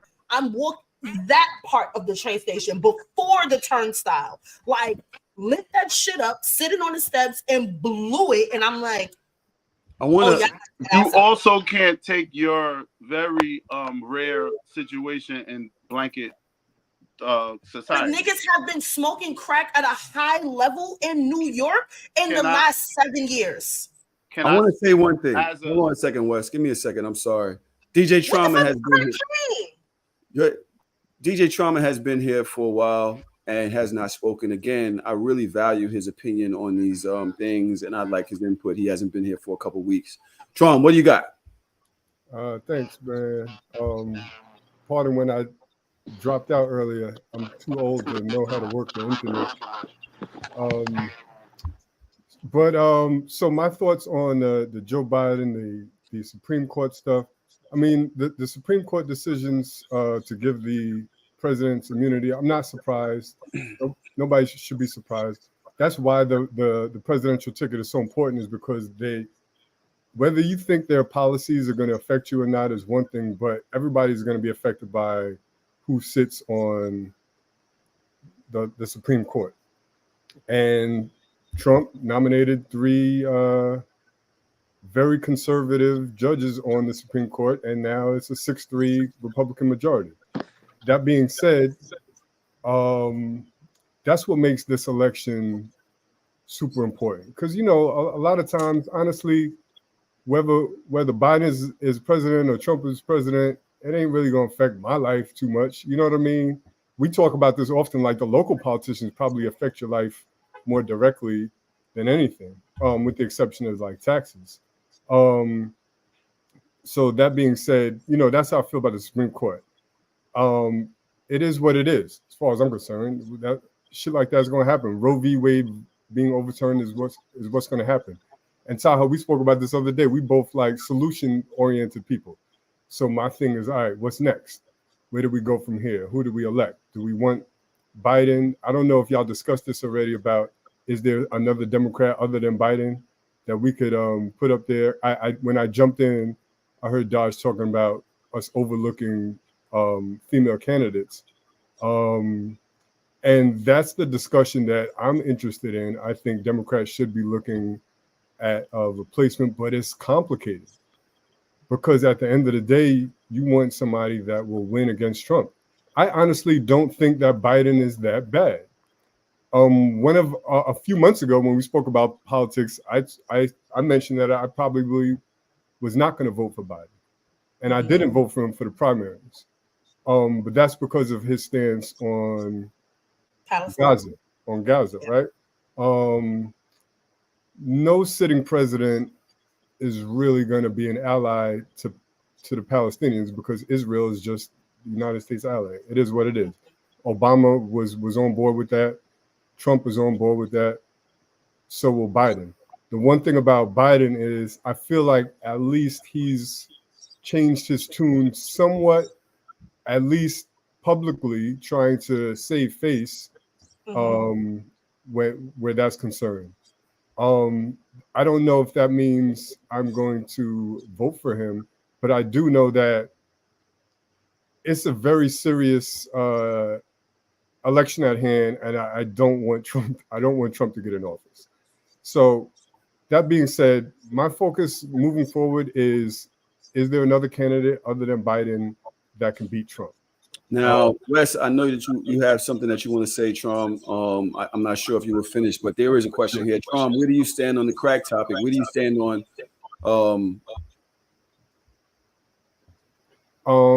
Biden with the crime bill? Wes had something to say about that, and he feels like that shit really still bothers him when it comes to voting for Biden. My stance on that is this was, a couple of points were made. It was 30 years ago. Not everybody has policies I agree with. Obama, to me, was one of the most charismatic, intellectual presidents, the only black president, obviously. I didn't agree with all of his policies. I didn't agree with all of his stances. If Biden made a mistake 30 years ago, that's not going to stop me from weighing the options. Because, again, being solution-based, okay, if not him, then who? I'm not looking for the perfect guy. There is no perfect guy. They're all full of shit, honestly. But within his full of shitness, at least he's not a dictator. One thing that I do respect about Biden is I feel like he has the right people around him, and I feel like he listens. That's what I said. People. And I feel like he listens to those people, and that's why him being at a certain age and not being competent, honestly, that really doesn't bother me that much either, because. Yeah, he can't handle himself in a debate, but when it comes time to make decisions, most sitting presidents aren't making those decisions on their own, and they shouldn't make those decisions on their own. And Trump is probably the one that would make those decisions on his own, even though he's a fucking idiot and he needs to consult with people. So that's literally what we were saying before you got here, Trump. So yes, we're in the same accord. And just to add one more thing to it, the only reason why I would suggest replacing Biden is not because I'm worried about his competence, but I feel like the general public is worried about his competence, so he won't beat Trump. At the end of the day, you want somebody to beat Trump, and that's where I'm looking as a solution-based situation. Here's my question. I have a question. Yes. Who do you think in the Democratic Party could beat Trump if not Biden? That's a really good question. I think there's a few people that could. The problem is none of those few people is Kamala Harris. And because of just the way the shit is orchestrated, to jump over the VP, first of all, to ask Biden to step away is one thing. And then to jump over the VP is another thing. And it's already July. And those are things that are very unconventional to try to do at this stage in the game. Exactly. And it would be problematic. So there are a few people that I think could fit the bill, but I just don't see it happening unless Biden and Harris gracefully bows out, so it doesn't look like it's like drama filled and people start choosing sides. One person who I would like to see, who I know is not going to make it, is Andrew Cuomo. They wouldn't push for him because of his scandals, but I think he would be perfect because it's like they can't even bring up his scandals because Trump is the one that got the same scandals. You know what I mean? So then it's like, we're just going to get down to the issues. They both got sex scandals. Who's the better fit, right? You know what I mean? So I think that would ironically, I think he would be my favorite candidate. But other than that, there's the governor of California that people are talking about, Gavin Newsom. I don't know too much about him, honestly. But at this point, I'd be willing to hear from anybody, you know? I want to give Wes a chance. He feels strongly about this. He also felt strongly about Obama.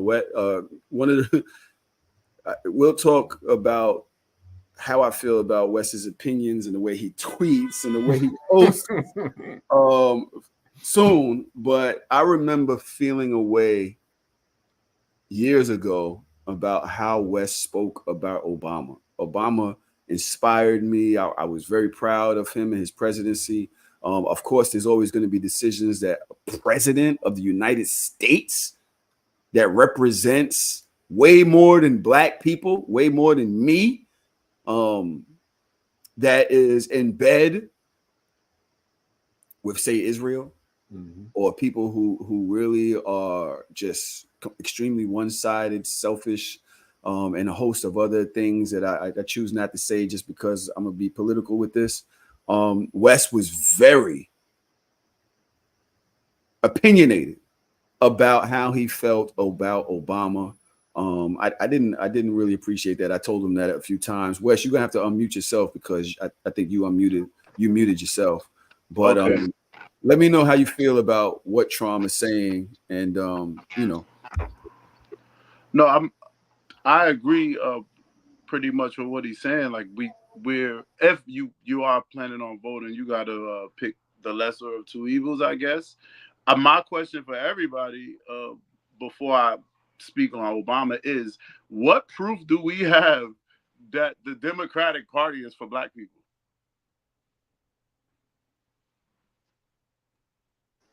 That's a very good question. There are in my lifetime, I'm almost 50. I don't know a time where Democrats directly affected positively my area or what I'm, you know what I mean? They are the most, they cater to us as far as publicly. Obama was cool and all, you know what I mean? Clinton played the sax, but what were you doing? My perspective is bigger than the black ghetto because I'm African. I'm around different people. So my perspective is different from just what is he doing for the ghetto. I do care about their hand and what they do in Africa and what they do in other countries. I do care about statistically more people were killed by police under Obama than Bush and Trump together. I do care about that. I was beat up by police very bad, and I'm not a criminal. And for at the same time Obama was in office, for him to immediately apply laws that protect cops and not people that from cops is insane to me. But you also have to understand that when it comes to like presidency and constituency, black people need to be more in the know of what's going on with candidates also. Like Traum, you spoke in several times about like going to community board meetings, being on block association, like things of that nature. Like, why would people make legislation for you if they don't know you? We're not making ourselves seen in these instances, in these areas, but yet we want people to make legislation to help us. But how? They have to deal with their constituents first, the people that are supporting them vocally, outright. Like, we just sit in our little hovels and our little apartments and our little communities and we talk shit about politicians, but how many of us are saying these things to their faces? Our gift and curse is that we adjust. That's the black people's gift and curse. No, we all already assume that everything is stacked against us, so we just adjust and make way. Most of us don't have time to sit down at a political party's office and politic all day. We got to pay bills. We got to we got so much other shit on our back that we true. don't have that time. Choose what we want to do, because the amount of time that we spend on Twitter, on Instagram, on TikTok, and scrolling on the Facebooks of the world, and we put all of these things out and our ideas and shit like that. At the end of the day, we gotta stop being pussy, because it's really just pussy if we really talking about it from a hood standpoint. Like, y'all can say all this shit in a tweet, but you can't go to the office of your local legislator and say that shit to their face. You can write every tweet in the world, but you're not writing letters. You're not calling up your local office. You're not calling up your senator. You're not doing these things. We use our voice in the most minuscule ways and expect the most. We have to understand that, one, we are a minority in this country. At the end of the day, when we're talking about people that are in power of states, of country, they are here for everybody. They have to make sure that they do things for everybody. And what they're going to do, what anybody will naturally do, is they're going to support the people that support them first, the people that are there with them, the people that are speaking to them, the people that are complaining. We talk about the Karens of the world, but the thing with a Karen is, if they see something that they don't like, they're gonna call that shit out. They're gonna call the manager immediately. They're gonna call in that person. They're gonna say something to that person immediately. And I'm not saying that there are not different rules and double standards that live and rest and lie in that. But as Black people, we spend so much time complaining and less time trying to effectively get what we want. So I can't take that lying down. I personally can't. And then on the flip side, I want to give K Vega. I'm sorry. I want to give K Vega room to interject here. Go ahead. I'm sorry, K baby. No, you're fine. To address some of your specific points, Wes, right? What did he do for Black people? Black people are some of the most uninsured people in America. Obamacare, which was then repealed by Trump and then brought back as Trump 2.0 care, aka Obamacare. What else have Democrats done for Black people?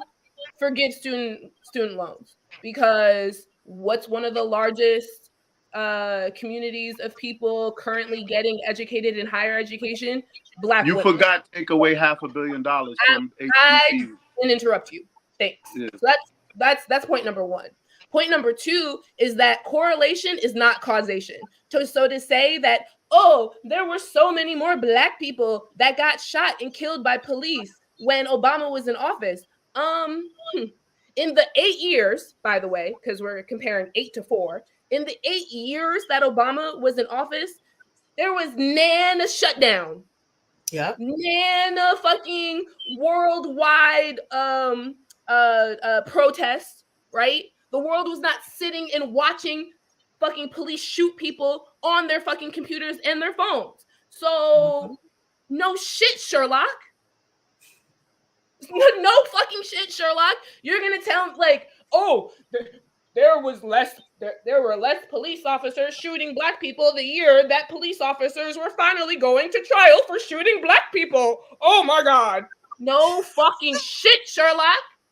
Oh, less police officers shooting Black people than the year that all of the racists were pissed off at Black people because the president was Black. What? You drove Wes off the show? He left? Shocker. Wouldn't be the first time. Like, let's be real, right? Because when we talk about employment, when we talk about education, when we talk about debt, right?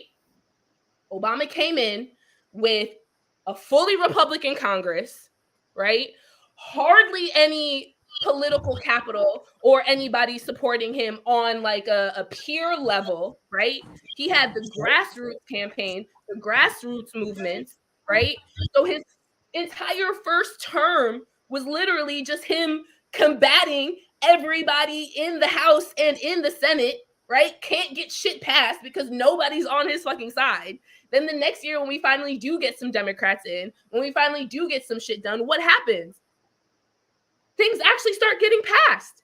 But are you going to see the things that start getting passed in the second half of 2 terms during the same presidential session? No. The next president's going to reap those benefits.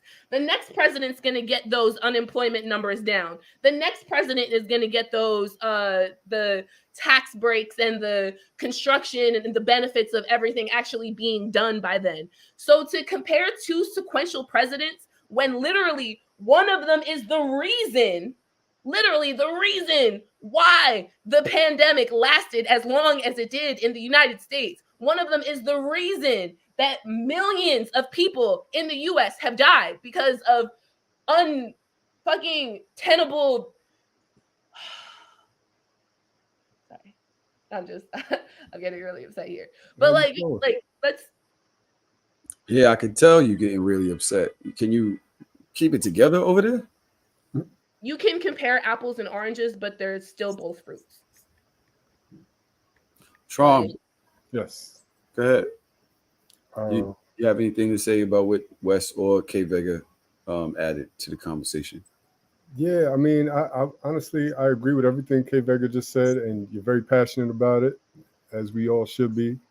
I really wish Wes stayed on because it seems like he has a lot of talking points that I hear on the internet about people that complain about our current politicians, and I get it. There's not much to celebrate about the Democratic Party or Biden or anything, but if you really pay attention, there are a lot of policies and a lot of good things that do affect and help Black and brown people. And at the end of the day, we're trying to pick the best candidate from what's available. And he is way better than the other options. At one point, a couple of months ago, I mentioned going independent and voting, putting in a protest vote for RFK. I haven't really done my due diligence to really deep dive into RFK. I don't know if he's the answer or the solution. And I would hate to put a protest vote for somebody that is a scumbag as well, right? But all that being said, you can find critiques and criticism about anybody, but it's very clear to see that Trump is not a qualified person to run our country. And the only people who I would think it would make sense to vote for Trump is people that respond well to his fear mongering, like people that are just racist or really just, those people that let's call it what it is. He appeals to certain like white trash that they want to identify people that they feel are lower on the totem pole than them. Trump pushes those buttons, and that's who I could see voting for him. The other people who I see voting for him are rich people, rich business owners, entrepreneurs that can take advantage of his tax breaks. And some Black people qualify in that as well. But that's where it's a situation where, are you voting for your personal self or are you voting for who's best for your community? I'm a community-driven person, and I'm for the benefit of the betterment of Black people in general. So I would never think about how tax breaks only affect me and my family. And that's just me. But I say all that to say Wes reminds me of those people that just goes on and tries to, talk about certain things that Biden does or didn't do and tries to break them down. But none of that leads to a more viable solution. And that's why I wish Wes was still here, because I'd love to see where he's going with it. You could criticize anybody for a long period of time, but okay, then what? Where are we going with all your criticisms? I have a problem with this conversation. It really isn't what y'all are adding. It's that I'm seeing Black people saying I'm voting for Trump 2024. Like, I've seen it. When I saw it the first time, it was like, these are coons or these are like idiots, whatever. But now there's like, it's a lot. And I'm not talking about just the Chef G's and the people that Trump brings to the rally. I'm talking about Instagram on spiritual word comments. I'm talking about Twitter. I'm talking about all over the country. Black people, I'm speaking, are talking about they're voting for Trump. Where is that coming from, K Vega? What is that? The people who vote for Trump are people who are selfish. All he's doing is pandering. He's going to change what he says depending on where he's giving the speech, what platform, what group of people he's talking to. That's the reason why you have so many people that are going so hard for him, but at the same time, you have somebody that has an inconsistent platform, right? You have someone that's going back and forth. Oh, we're going to build the wall. Oh, Mexico's going to pay for it. Oh, so-and-so is going to pay for it. It depends on who he's talking to. So I don't really care, man, woman, non-binary, mixed, regardless of ethnicity or race. If you vote for Trump, you are selfish. You are looking for your personal benefits. You literally do not care about society, the world, and everybody else in it. And I describe it as anything else, like taking away human rights, and you're okay with that. I got nothing. Well said. Can't hear you, Tahoe.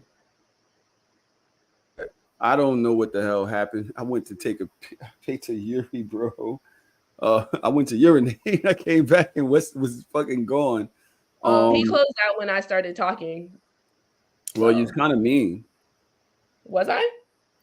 I was interrupted. Did I interrupt? Don't fucking be an asshole. She didn't do nothing. He started talking while she was talking, and she said, "Don't interrupt me because I did not interrupt you while you started talking." And he logged off. Please don't do that.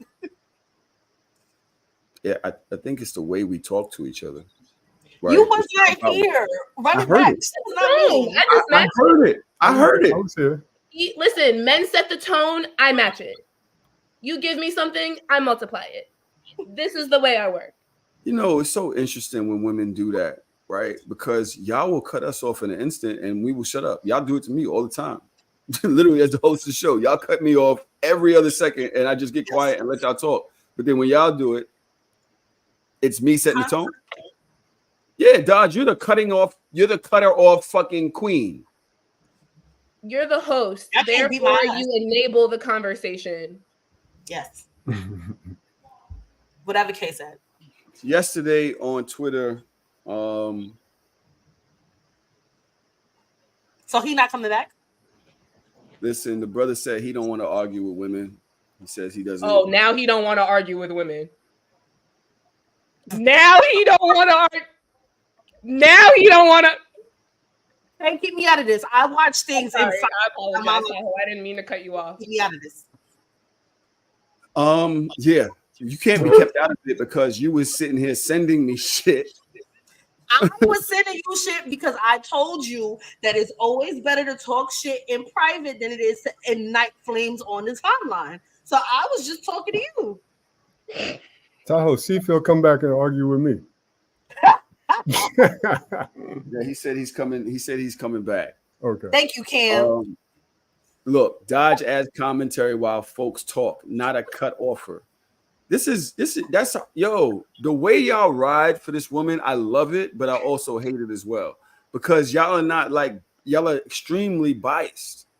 The woman will cut everybody off with talk and it has no problem doing it and will go on and on and on. And you got to just sit here and wait till she's finished. But y'all like, oh no, but she's just adding a little comment. Cut it out. Cut it out. Did I not just apologize? Nah, I don't know if you did or not. I don't care. Did I? All right. What All right. the hell Nobody happened? heard me apologize just now. Okay. No. Yesterday, I wasn't paying attention. Black women can't even take accountability for themselves. That's crazy. That's why we're not supposed to take accountability, friend. Fuck it. I love that. They don't want to hear us apologize no way. They just want to be mad and say that we wrong. So just be wrong. Yesterday. We changed. This came back in a new thing. I had to get ready for work. All right. Listen here. I just want to let you guys know, Trom, you might leave out in a second and you weren't aware of what's going on. Dodge is aware. K Vega's aware somewhat. Wes is aware somewhat. Wes, I'm gonna give you a chance to speak first. And I want to say this. I value Wes in my life. In my life, I've had certain people that come off great. They ain't great friends. They aren't there for me. They aren't supportive. But to everybody else, They're great people. I've had people that have stabbed me in the back, literally big knife, back action. But everybody loves them because of what they present to the world. Yet I've had people who I could say like Wes, who presents to the world to me horribly. As a horrible person, I fucking hate him. But in my personal life, is there as a supporter for me, as a friend, as a father to my children, as a confidant, a person who has given me advice, who has sat and has spoken to me about shit that's going on in my personal life with people that he know and I know. He's always been there as a balance. I value that in my life. But Wes,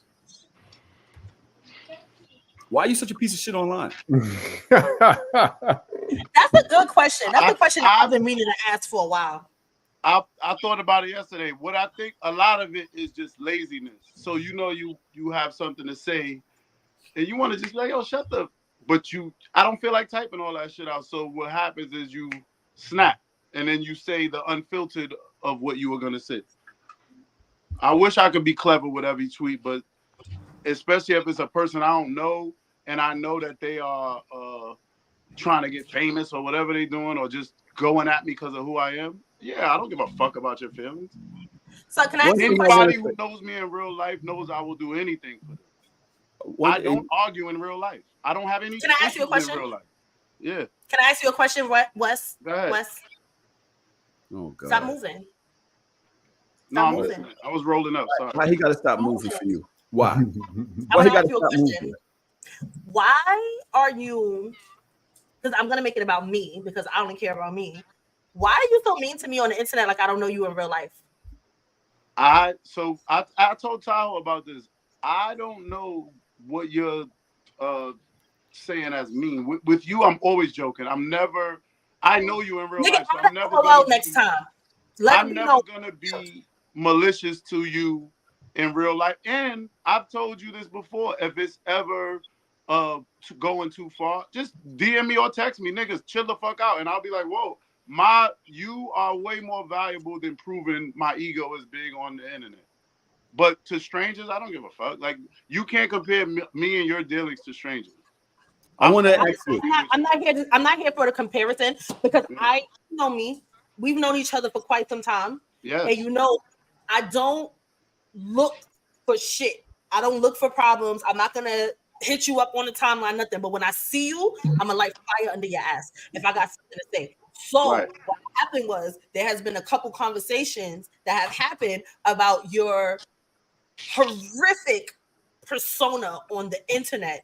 And it's like, I have never experienced this from Wes before, but every time we have some type of internet interaction, Wes is mad mean and talks to me crazy like we don't know each other in real life. So I feel like, because I've already said this on this platform before, that now that you're here and we're here at the same time, I have to say it to your face. Like, add an LOL, nigga. Like, I'm not asking you to be fucking James Baldwin, but your comments always have a period at the end, and it comes off real nasty. And I just feel like, what about it being direct? You said I asked you about the way you speak, and you like, I'm direct. You saying period? That just sounds like being direct to me.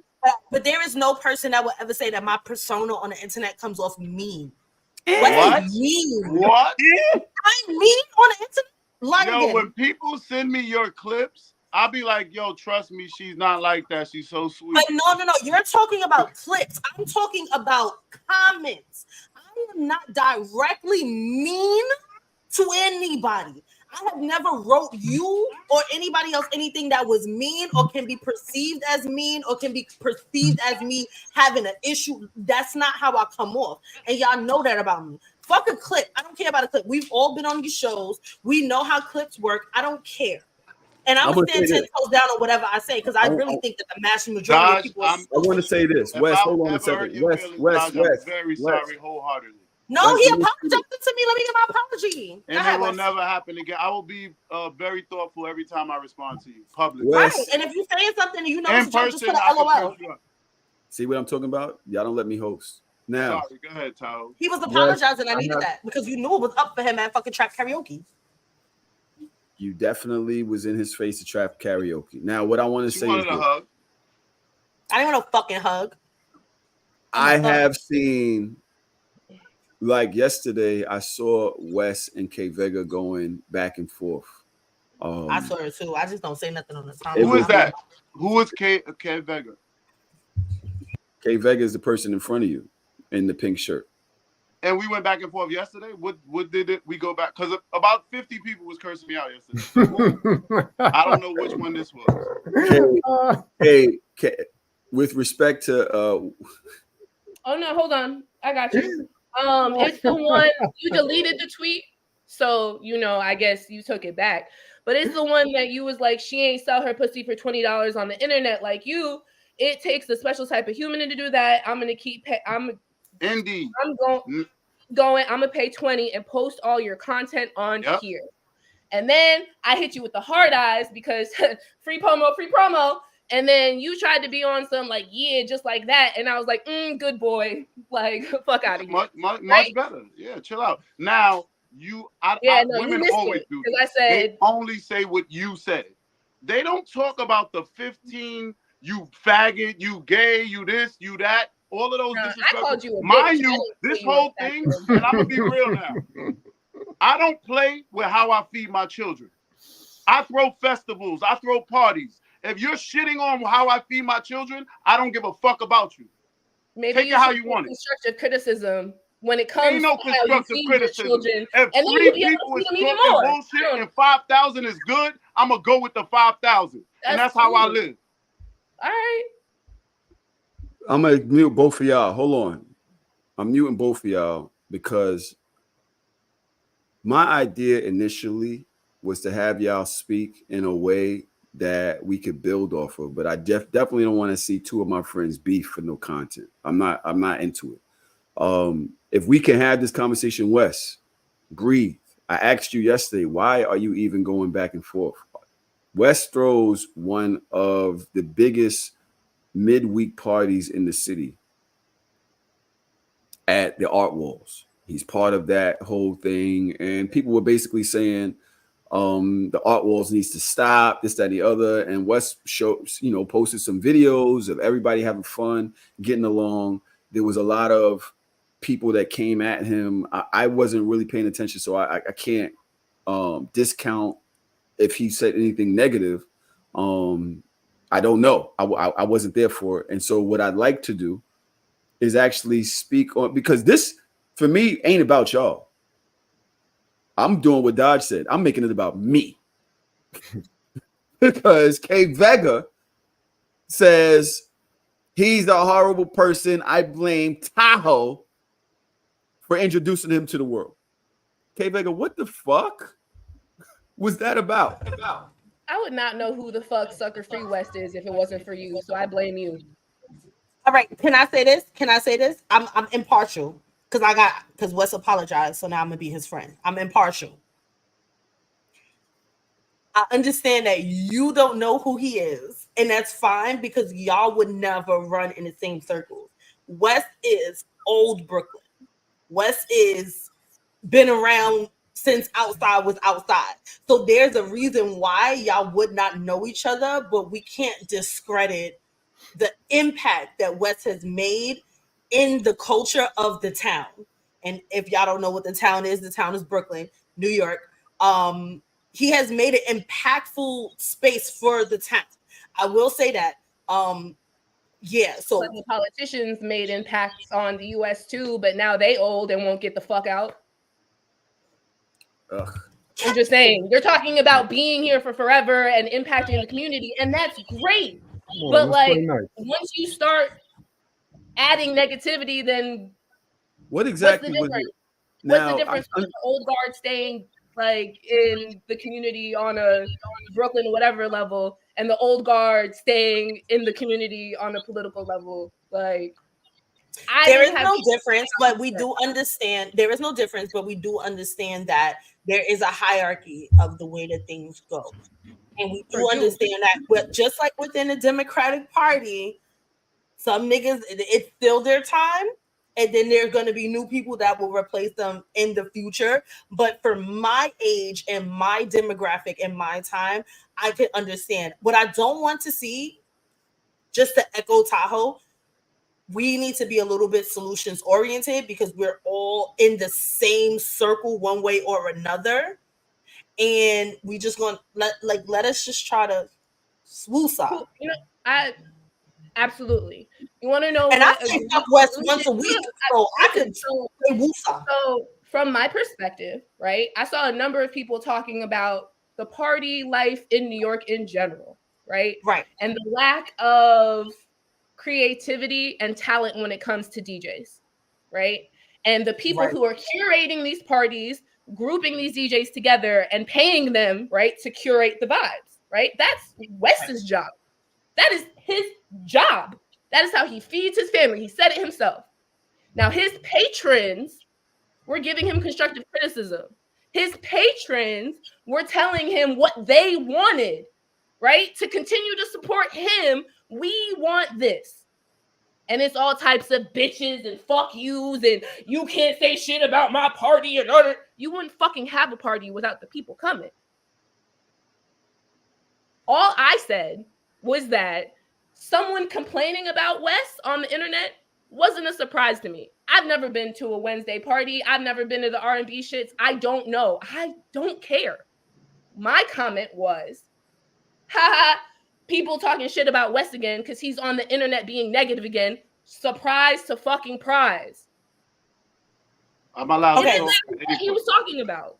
Once again, here's West on the timeline, pulling people down, bringing negativity, talking shit. Shocker. Am I allowed to talk? Absolutely. Tahoe, you guys said solution based, so that's the only thing we're doing. This is not a problem for me to solve. I'm fine. I've been doing it for over 20 years, and I'm fine. I'm not worried about this. I'm doing this because I love y'all. Miss, if you felt disrespected, sorry. Watch how you talk to me because it'll probably happen again. But what I want to address is you never heard of West, but then you just said West is on the timeline again, being negative again, but you never heard of West. You are a weirdo, sweetie. Please leave me alone. Listen, God. All right, look, this is what I'm gonna say. As Tahoe, I get a lot of attention. I get a lot of negative attention. Because of my brand and the fake ass healing journey I've been on, I've decided I just don't want to participate in negative energy. There's so many times people have said negative shit to me that I wanted to say, yo, there's so many times. But I think, why am I giving this person a chance to know that they affected me negatively? Why? That's all that they're gonna like. That's all they want out of these comments. Why am I gonna hurt my brand or hurt how I present myself? Like, if I'm really trying to be this person, why allow this moment to ruin that? I often hold my tongue for that. I will say everybody does not have that calling. Everybody does not have that. A lot of people, especially women, I don't have it. Not exactly. Especially, how many times have I seen God tell somebody to suck her dick? She don't even have one, but she has sent many dicks out. You don't know what I have. Okay. You don't know what I have. But I will say this: support me. The way people respond, you can't really control how people respond. You can't really like. So, but I cannot defend West saying like, "Yo, I'm gonna post your nudes out of some type of revenge shit." But I will say, and I stand on that 1,000%. But I will say, you can't. If somebody comes for a person, and women do it all the time, they go to hell.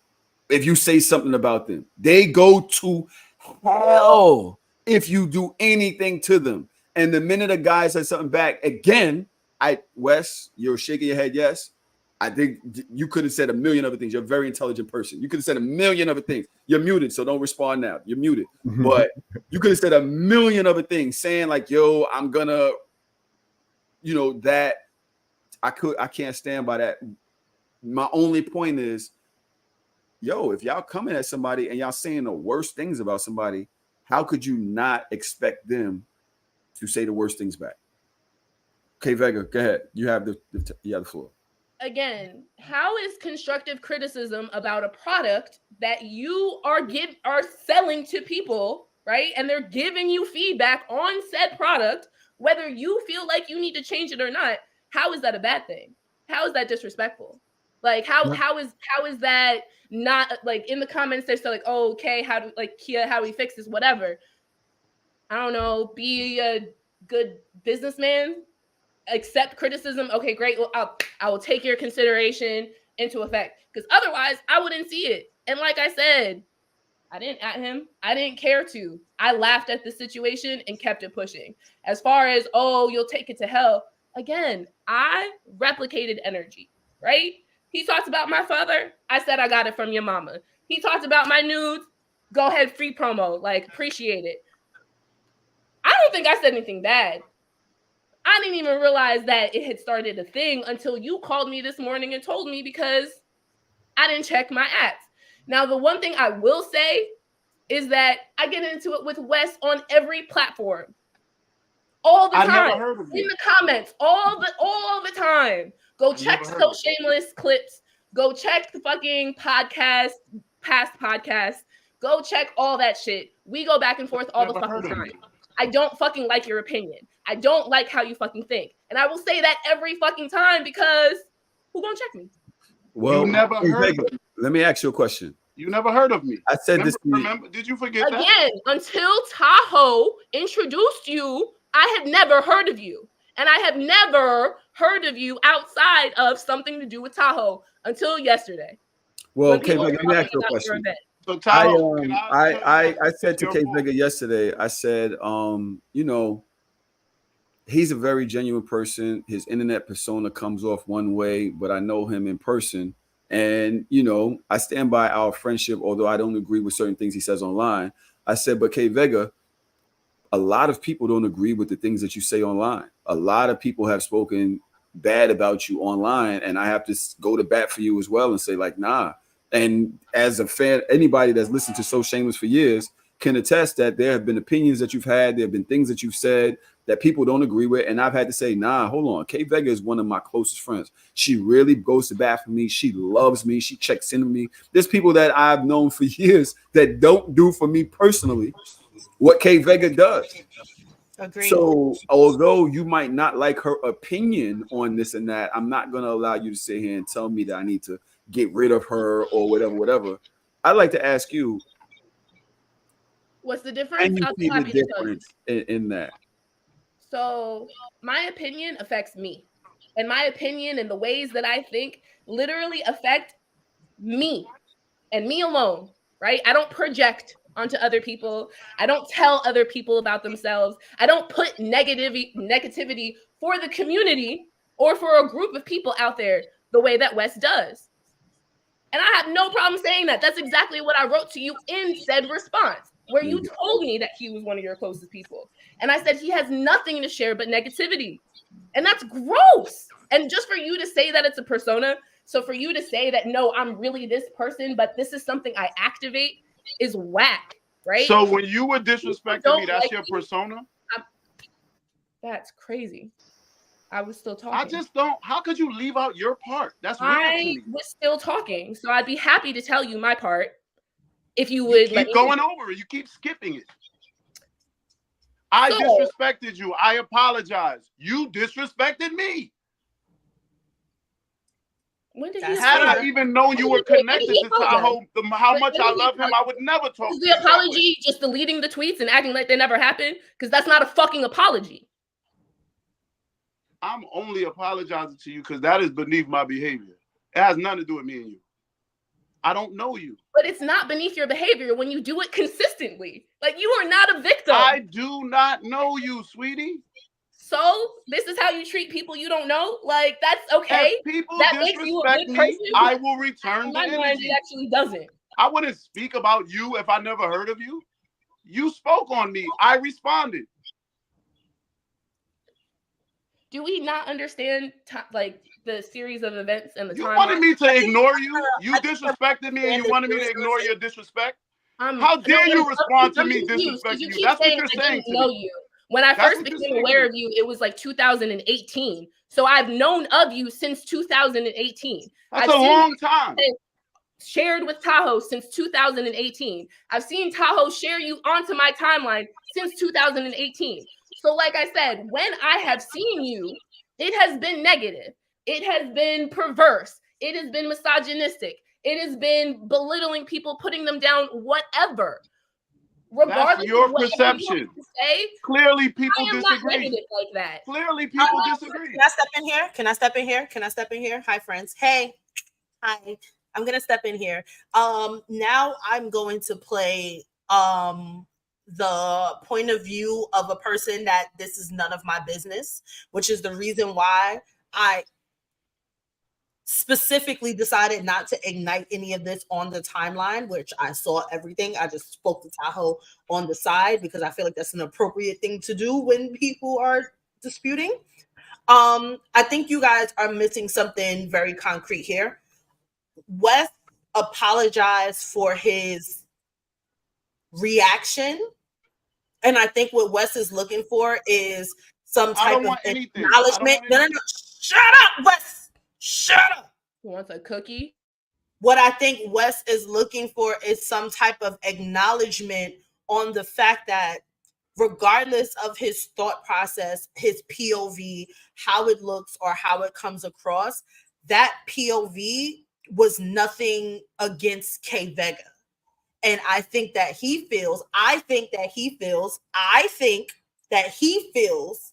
like you went out of your way to speak on his name and he just rebutted what was said about him. Whereas he's taken a semblance of onus, like, all right, cool. I said things back to you, whatever the case may be, but there is a part that we're glossing over, which is the part where you said that you spoke on his name, but you did not at him because you did not feel like it was purposeful to at him. So you basically, and I saw it, he said something, he was arguing with somebody else, you commented under that person's post and was like, oh, Wes is being da-da-da-da-da again. And I think for his POV is more like, you don't know me, we don't know each other. All we know is our interactions or lack thereof on the internet, which are not meaningful connections. But you started with me, and all I did was defend myself because you spoke my name first. So I think that this conversation can't go forward until there is a conversation where it's just like, yo, yes, I spoke your name. Yes, this is why I spoke your name. Was I probably wrong for that? And I should have never spoken to you because I don't really know you like that? Fine. But at the end of the day, I feel how I feel as a person from the outside looking in because this is what you do. And I feel like that's the part that's part of the disconnect. But I also feel like it's too many dicks in the room. And we're not going to make it to the point of peace because there's too many dicks in the room. That's my part. And whoever said I wanted peace? I never said I had a problem with Wes. I never said I had a problem with Wes defending himself. I said what I said. That's how I feel. I would say it to his face. I would say it online. I would say it in person. I don't give a fuck. You're absolutely right. My opinions are based off of the very, very, very superficial interactions I have had. And that's fine. And Wes, your opinions, I hope they are based the same way. Because the same way you didn't know who Kay Vega was when you first logged on here, I had no clue who the fuck you were when your I don't have any opinion. With that being said, I have no problem with beef. Like, I really don't. I don't like how you talk to people. I don't like how your brain works. And that's just how does that affect you? How does that affect you? And that's okay.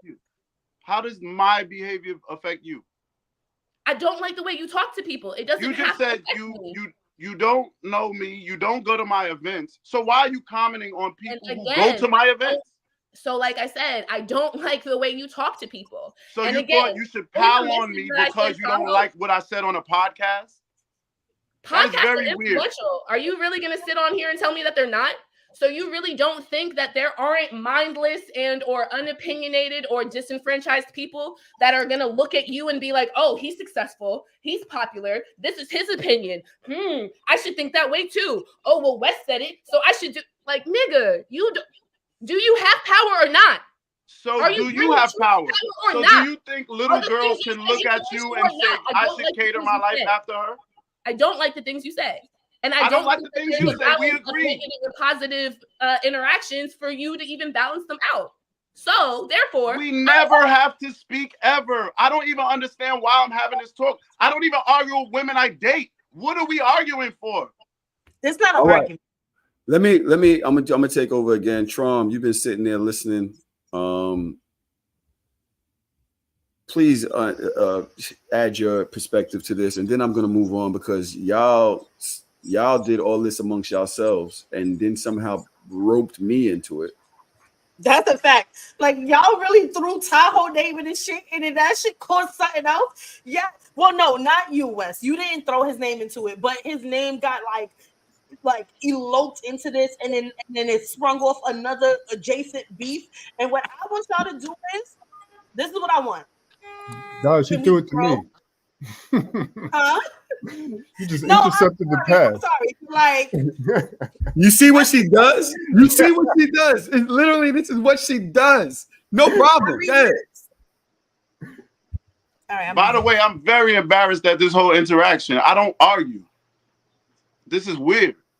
It's all good. Listen, as a community, sometimes it's all good to come out and address our differences and move on respectfully. I think this is a good conversation. It might have gotten a little feisty at some point, but you know, it's okay. Like we're grown, we're a part of a community, and we need to operate accordingly. We all OGs here. I do understand. I think so. You know, people been listening to you for years, Dodge. I think that qualifies you. That being said, I do see both sides, and I'm gonna offer my 2 cents, and then I actually have to jump off. I have to get to another meeting. Me working in nightlife for years, I definitely understand how Wes feels. You put a lot of passion, you put a lot of effort, you make a lot of decisions regarding your events, the entertainment, things of that nature. People just come on, especially on the internet, and just it's the criticism is one thing. Constructive criticism is something different. It's rare that you'll find constructive criticism on the internet. And I could see why Wes would be sensitive to that. Again, this is the way he makes a living, and people just be coming on, firing on all cylinders. I understand. I've been there, and I get it. So you know, please keep that in mind, Kate Vega. Like it is difficult for you to have a career path where it's public and people could just come in and say whatever they want, and you expect it not to feel a ways about it, right? So I'll say that to you, Vega. Just keep that in mind, right? To you, Wes, I want to say it is your career path. It is something that you probably put a lot of effort and passion into, but it is also done in a public space. So you have to take that into consideration when being criticized. And so you can't necessarily go off the handle and start calling people all types of bitches and shit like that because you feel like they're affecting your bottom line and your nightlife career. I think you just got to take the higher road, man, especially on the internet, especially with people that you don't know. It's like, just let it roll off you, man. You're an OG, you're moving, you're doing great things. We all acknowledge that. Some comments are just better off like, all right, you know what? That person is over here. I don't need to address that. You know what I mean? I think that's for the best, especially, and the last thing I want to say is especially when y'all know that there's a mutual friend here. Out of respect for Tahoe, there's certain things that we shouldn't say to people that are Tahoe's friends. You know what I mean? We could disagree, but especially in public, we should disagree with a certain tone and a certain type of respectability. And if you feel like you can't than just be like, yo, I ain't even gonna go there. Not on the internet, out of respect for my friend. You know what I mean? And really, that's my 2 cents here. I do see both sides. At the end of the day, I think we could all be more mindful of how we speak to each other, especially in public. I want to say this. When I did Kokomo's block party, a lot of people was like, yo, they charging for a block party. Like, oh, we need to shut Kokomo down. Like, their food isn't good. Like, a lot of that was going on. I kind of went on a rant because I support everybody. And it's so funny that Wes is here for this. One of the main internet things that I've taken from Wes is a phrase that he used where he says, I love everybody. I always repost people's shit. I always ask people, what can I do to help? People that I have put on my brand, brought here on the show. When I used to do videos, I put them in the videos. I've done things where their career wasn't going. I don't even mean to say that. Things that could help their career go further. I tried to do what I could to put them, in a good position. We're actually talking down on what I'm doing. I'm like, yo, if you know me and you know that this is something I'm getting money from, why would you be talking shit about my shit? Like, why would you have anything to say? Like, there's millions of people on the internet. You ain't got to say shit.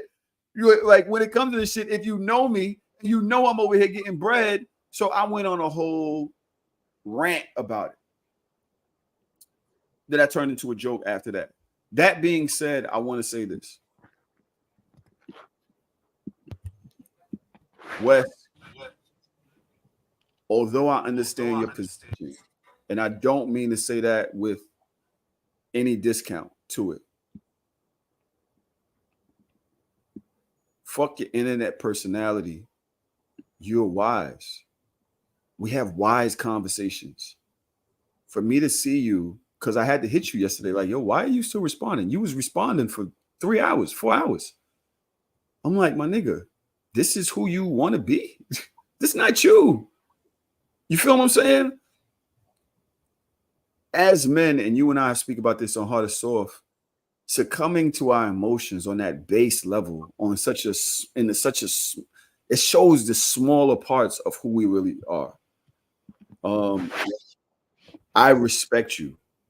So I'm not going to say anything demeaning, but I definitely believe that this is a moment where you and I can step away and say, what can we do as men, as leaders? You are a leader.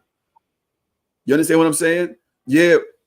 Again, I will go back like, yo, you can't control how people respond, but we ain't regular people, my nigga. We not.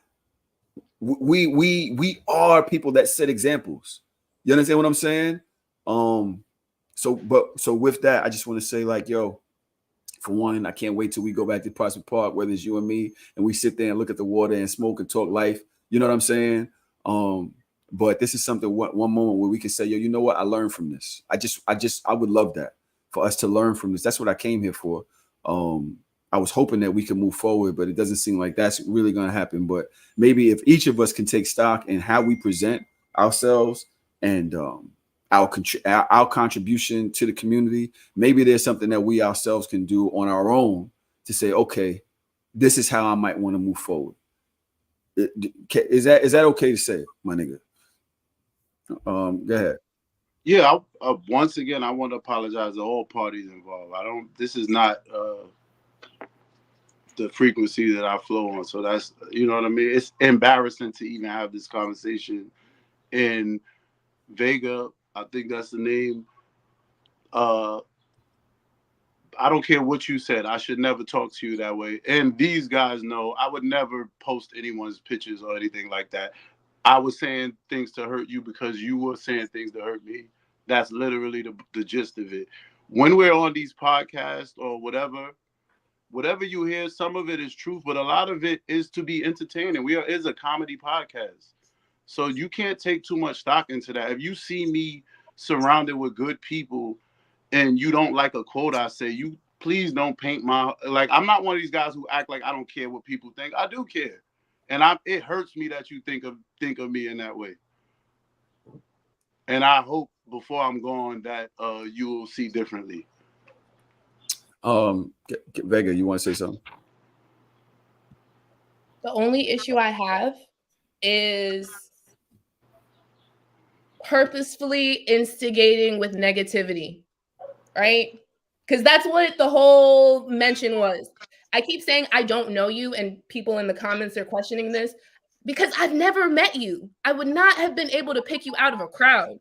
But your name, your brand has enough recognition that I can correlate something negative to that. And as a business owner, that's fucking trash. So if anything, that is what I feel passionately about. I don't feel passionately about you as an individual because, again, I don't know who you are. I know what you project out to people. And I think it is shitty. So I apologize for, I guess, not being more delicate in my delivery of that. But in the times that I've interacted with you, delicate gets nowhere. In the multiple, and again, you may not remember your interactions with me, but I remember them with you because I still get likes on some of the responses that I've made to you in the So Shameless comments section where people are liking my responses to things that you've said. So listen, Traum related it because he's been in nightlife. I've been on social media since 2010. I've stripped. I have an OnlyFans. I've done party promotion. I'm bartending. I know what it's like. I've been there. I can relate, which is why hearing that you're a good person just makes it that much more shitty. Because while you're talking about, oh, it's entertainment, entertaining to who? Who are you pandering to? Who thinks talking to people like this is fucking funny? You know what I mean? Like, can you repeat that? Who thinks what? No, I'm saying like who thinks that like talking to people like this is funny? Like who thinks like degrading and demeaning people is fun? Like, you know, the reason why I brought Tahoe into it, because I don't know what else transpired. I apologize if something went left. I was actually very much joking when I said I blame Tahoe for this, because again, he's the one that introduced me to your brand and the person I correlate any information with you with, right? There's been so much growth and development there.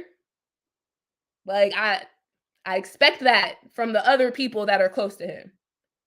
And it's been like crawl in the side of my foot for you to still be involved in podcasts and spewing just this. We just spent this whole podcast talking about politics, and here you are on the internet spewing hateful ass rhetoric coming out of the mouth of a Black man who's been around for forever, who's in the fucking community, who's out here doing events, and you are talking to your people crazy. I want to say this, honestly, Vega. And this is all from my perspective. You have a right to your opinion. When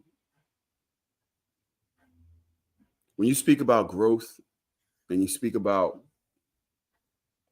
the work I've done, I think that's things that we need to do on each on our own, away from everybody else. We also need to think about how we affect other people. I think Wes took a step here going forward, and although I understand your passion, I don't think the work is being put there on your end to understand what he's saying. But I'm going to say that, you know what, you have a right to your feelings and you should not be forced to change them. But I think, again, we've been doing this for so long, it's just going too far. So yes, I look forward to change behavior. I genuinely do. And for any of the misnomers, etc., I will make an active effort to hold back my tongue. right? Until I have a reason to form a new opinion. I will do that on this for the sake of Tahoe. I promise to do that. Okay. Well, wow, so see, I'm here too. The fact of the matter is, the people said that y'all both owe me $100 each in popcorn sales. So I'll be sending you both individually Parker's link to her fundraiser because that's what's important to me. So I'm gonna send you guys the link, and you guys are gonna go buy popcorn for my baby because, yeah, that's what the people said. Where are we at right now? Oh, we're at 1,700. Oh, I just spent another $80 just now. Yeah, okay, likely story. We are at 1,700. The leaderboard is now showing 1,758, 1,749, 1,693. I got us to 1,693 because I just spent $80. Thank you. But K Vega and Wes are going to get us over that hump. Now, I'll share it. I don't know if I still feel like talking about this just because of the negativity that we just experienced. I'm on a whole nother lighter path, but I will say that yesterday, Vega and Wes, y'all started some shit where an old compadre decided he wanted to jump in. He started arguing with Wes. And the next thing you know, I see subs towards me. Sorry. Things that have never been said to me.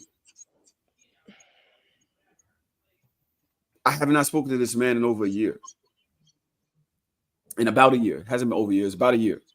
And even when we stopped speaking, the last thing I said to him, and Mouse sent me one of his tweets last week.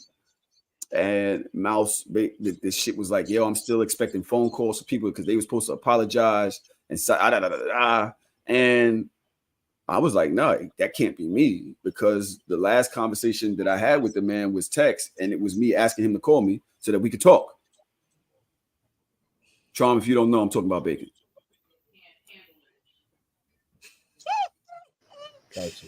I just want to say that y'all little shit made a whole bigger situation, and this is why everybody needs to go and report to their group chats from here on out.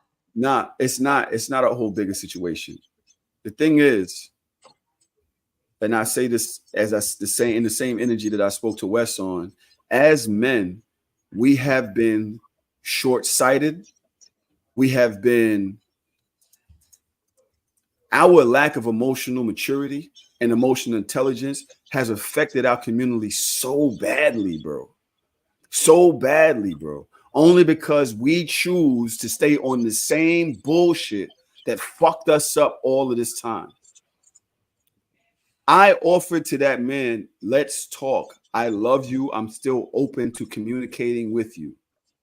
I have not heard from him. We did not have an argument. We did not have no beef. I still don't know why this man has never called my phone, but I accepted his choice and I moved forward. We have been going for a year. I have not spoken to him. I have not said nothing about this man. No, nothing. It is extremely disappointing for somebody that you have real love for to feel like the only way that they could communicate with you is to sub you on the internet about whatever perception they have about you. Wes, one of the things that the man said after arguing with you yesterday was defending a blatant homophobe who has been highly disrespectful and misogynistic to black women in various proximities to himself is nasty fucking work. But we're supposed to believe this healing journey bullshit. Your close friends are exactly homophobic, but you have him on a safe space sex podcast. All right.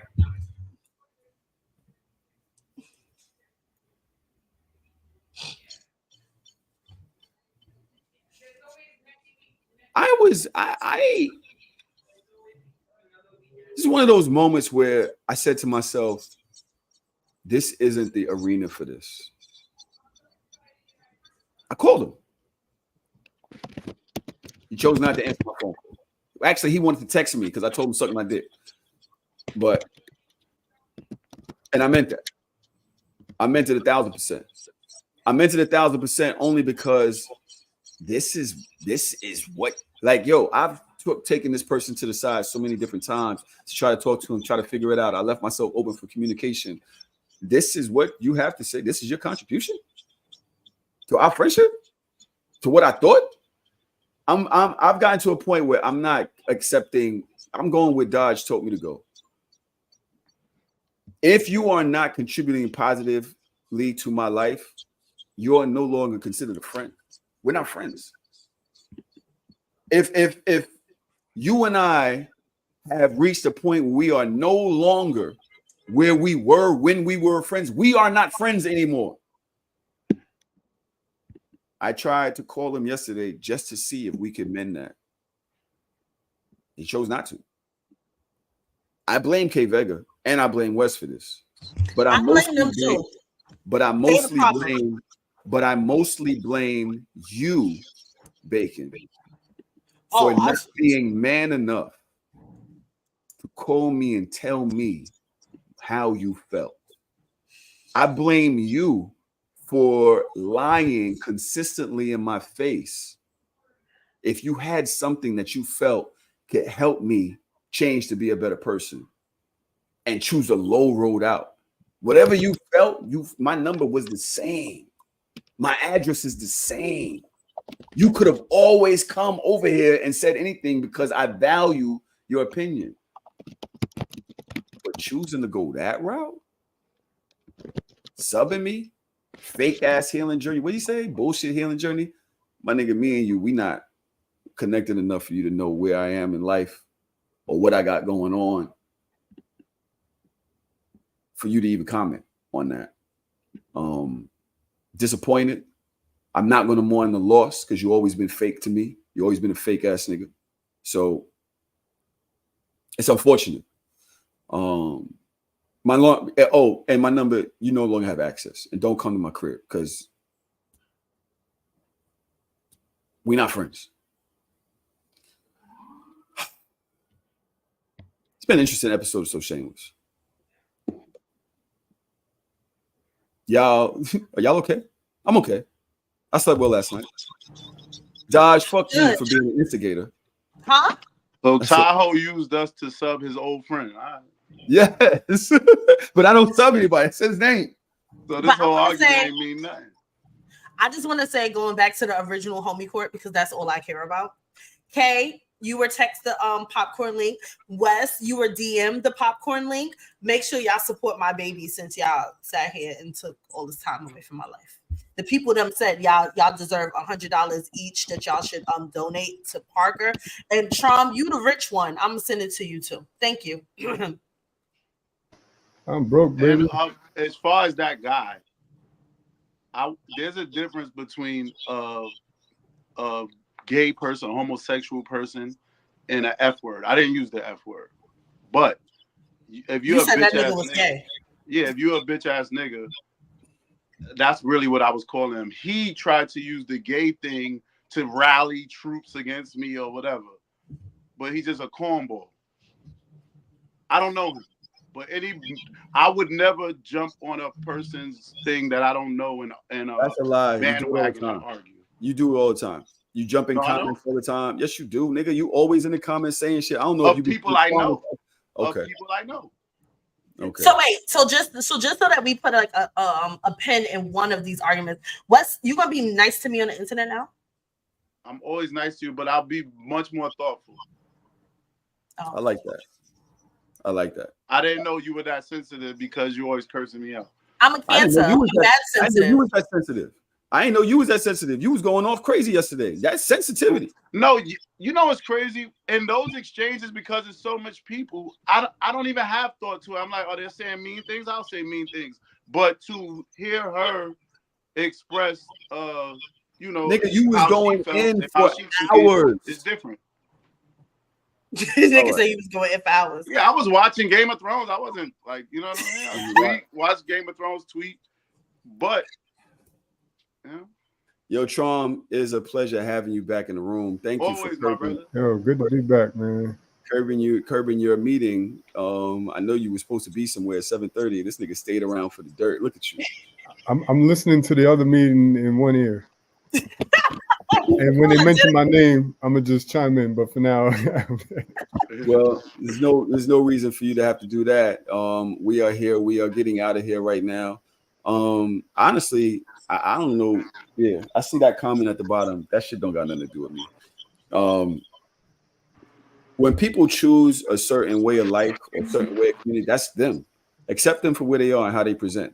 You know what I'm saying? Maybe they will get bigger later on. Maybe they will choose better later on. That's their choice. I'm choosing, I'm probably not even going to include this in the episode, that shit that I said about him, now that I think about it.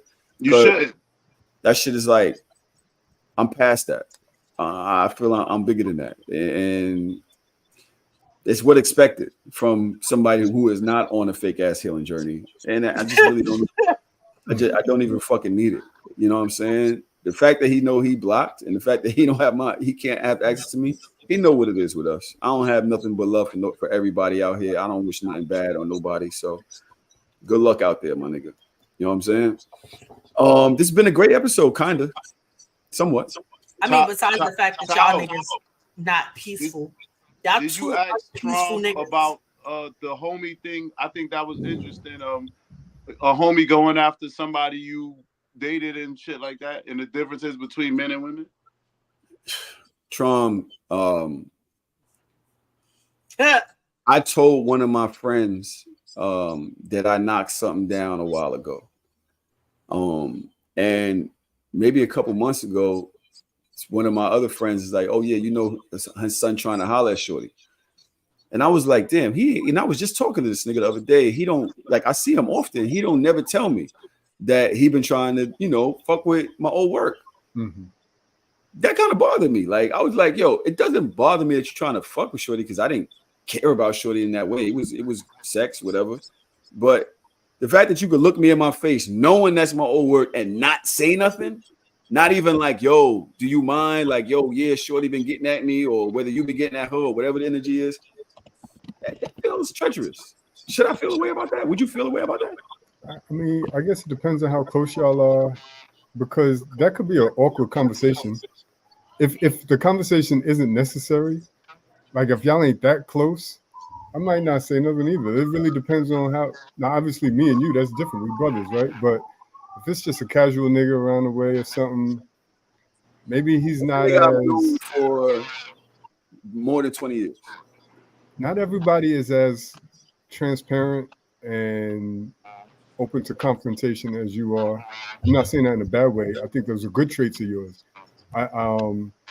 So yeah, maybe he might have felt like it was awkward for him to say something like that. Hey, by the way, I'm fucking with your old work. Like, somebody how are you gonna plug that into the conversation?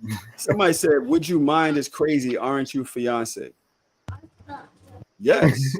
But my old work. I don't mean niggas don't have feelings. Like, what's wrong with y'all? Niggas think a ring it in your finger and you lose, like, everything from your past is automatically eradicated. You can't feel no way about nothing. You're not human no more.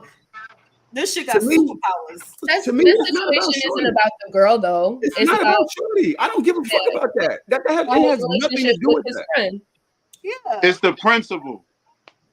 Like, you really gonna look at me in my face and just not say nothing? Like, yo, I would have definitely be like, nah, go ahead, I don't care. But the fact that you would not say nothing, it seems sneaky.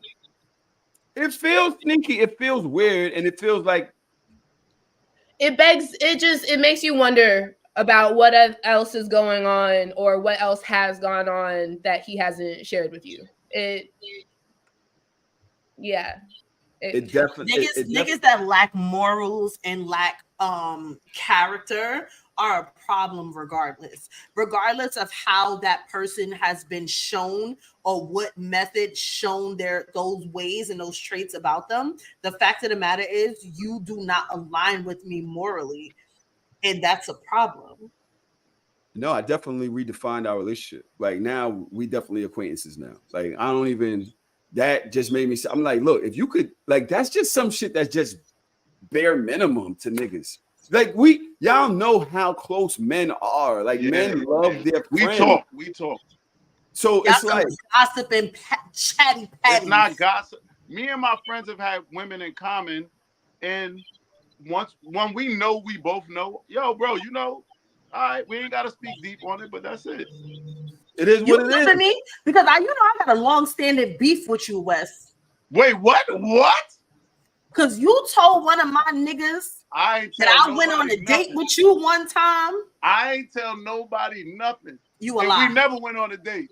We did go on a date. We did Don't not lie. go on a date. Oh, I don't now know we what you're gonna lie. talking about. Oh, now I we do gonna not lie. know what you're talking about. You told one of my favorite niggas that I went on a date with you one time, way back when. We did not go on a you date. motherfucker. I don't know what Dodge is talking about. Okay. All right. Trav says, if we're close enough for me to know, Dodge wouldn't I has always know been she my don't? friend. Trav says, if we're close enough for me to know, wouldn't I know she don't matter to you? And would I mention some stuff you don't care about? That's I don't like it, Trav. I understand. Here's the thing. Just I feels understand weird. all the points that y'all have said, but I'm just trying to naturally put myself in the other person's shoes. Why would somebody do this? I don't think it necessarily makes him a bad friend or a bad person. Who this is? I just think that to Trav's point, he's like, yo, and here's another thing you got to take into consideration, Tahoe. You got a lot of old work out there. You got a lot of I'm old on work your out side, there. Tahoe. So what? Everybody off limits. Fuck out of here. It's So not you even got a lot of old work, and I'm under the impression that you don't care about this old work. That's one point. The other point is, and I'm not saying that this is excusable, but this might be his line of thinking. He might have been like, yo, if I mention it to Tahoe and Tahoe has an issue with it, now I can't fuck with Shorty in a respectable But why fashion. do men think like that? Like y'all niggas are really Because maybe he likes her and he's like, he don't want to find out something and that Tahoe would, obviously didn't. he don't want to find out no conflict that would make him have to stop fucking with her. I'm not saying that it's excusable. That's not I an understand honorable what way to you're go, saying. but I'm I trying to understand understand his line of thinking. It's very I dirty. understand that. And all of y'all be dirty macking and y'all all need y'all asses kicked. Wait, Starting what? with Wes. So I here's don't my know thing, what right? you're talking Here's my thing. With respect to the conversation that y'all are having and what Trom just put onto it, right? You're telling me basically what I said. We're not like that because you would choose a maybe over somebody that's been there with you for 20 years. You would say, yo, you know what? Let me get with Shorty and then show up Right. later. And then it is what it is because I needed this girl. I needed Shorty. Right. Over the fact of let me just make sure that you good. Because if you know me, you know I'm engaged. You know I'm all about my relationship. What can I really say? At the end of the day, is there's really Right. nothing for me to really say. He should, Like, he should wish you the best. we're Does he like, get a yo, lot of shorties? huh? Does he get a lot of shorties? Yeah. As He far as too what he cool to said, answer that. I haven't seen. I've seen him with a chick, but she wasn't all that. But what he says is that he always brags about getting chicks and all that. But my thing is like, yo, why not just say it? Like, yo, you know, say Kendra. You know Kendra? Yeah, I've been seeing Shirley around. She look kind of good. I'm trying to. What's up?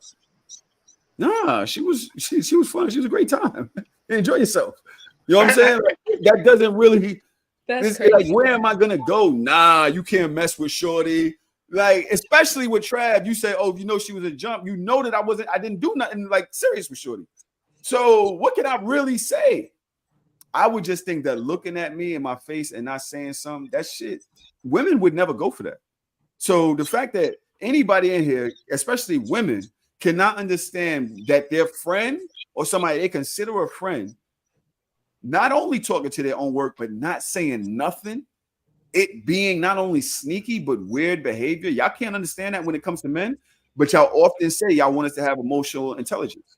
Y'all often say that y'all want us to be able to identify with what bothers us, shit like that. But me saying it is weird to y'all, y'all always do this with niggas. It's mad funny. It's not I can't weird. relate. I think women are way worse. Huh? You know they are. You know they are. Yeah. How? What we do? Meaning y'all can't have that conversation. Like, well, Dodge, you might because you're a little more emotionally intelligent, but the average woman can't tell a friend. The Yeah, average woman compliments. can't tell their friend, yo, I like that nigga you used to talk to. I know you got a man now, but I like that nigga you used to talk to. Yo, I loved in the past when my friends used to do shit like that. And they'll ask me all the questions. I'm like, I'll give you all the answers, ho. I don't give a fuck. Right, you're a different woman. The average woman is not like that. What I'm gatekeeping a nigga I don't want for? They will end a friendship just for asking. I'm not gatekeeping nobody that I don't want to be with. But I would like to say that we've been on this podcast for almost 3 hours, and Parker is down $33 from second place. And she's down like $50 from first place. So that goes to show that you still sabotage my baby. I did not sabotage anything. I just raised her $800. Okay, in 3 hours. 3 hours. So I just really think that we need to be thinking about this cup half full instead of trying. And you owe me an apology. You told my niece I owe you an apology. Because $800 has been raised since I decided to jump into this with y'all. And exactly, which is why you put it to me yesterday. K Vega, how are you? I got you right now, Dodge. I'm checking out. It's happening as we go. Parky, look. I would wait, but I'm gonna let the results show on Instagram. I will do the most. Parker, I just want to let you know, Uncle did that. Uncle's talking to you. Uncle did that for you. Okay. Mommy bought $130 that. worth of popcorn. I did that too. He only paid $69. Look. He only paid $69. Mommy bought $130 I am getting the hell out of here. I love y'all all. I gotta. Tahoe, are you posting this? Yeah, for sure. I'm embarrassed already. Why are you embarrassed? I don't like to be seen arguing, period. But so why do it? Huh? So why do it? Why you be arguing? Because K Vega started with me.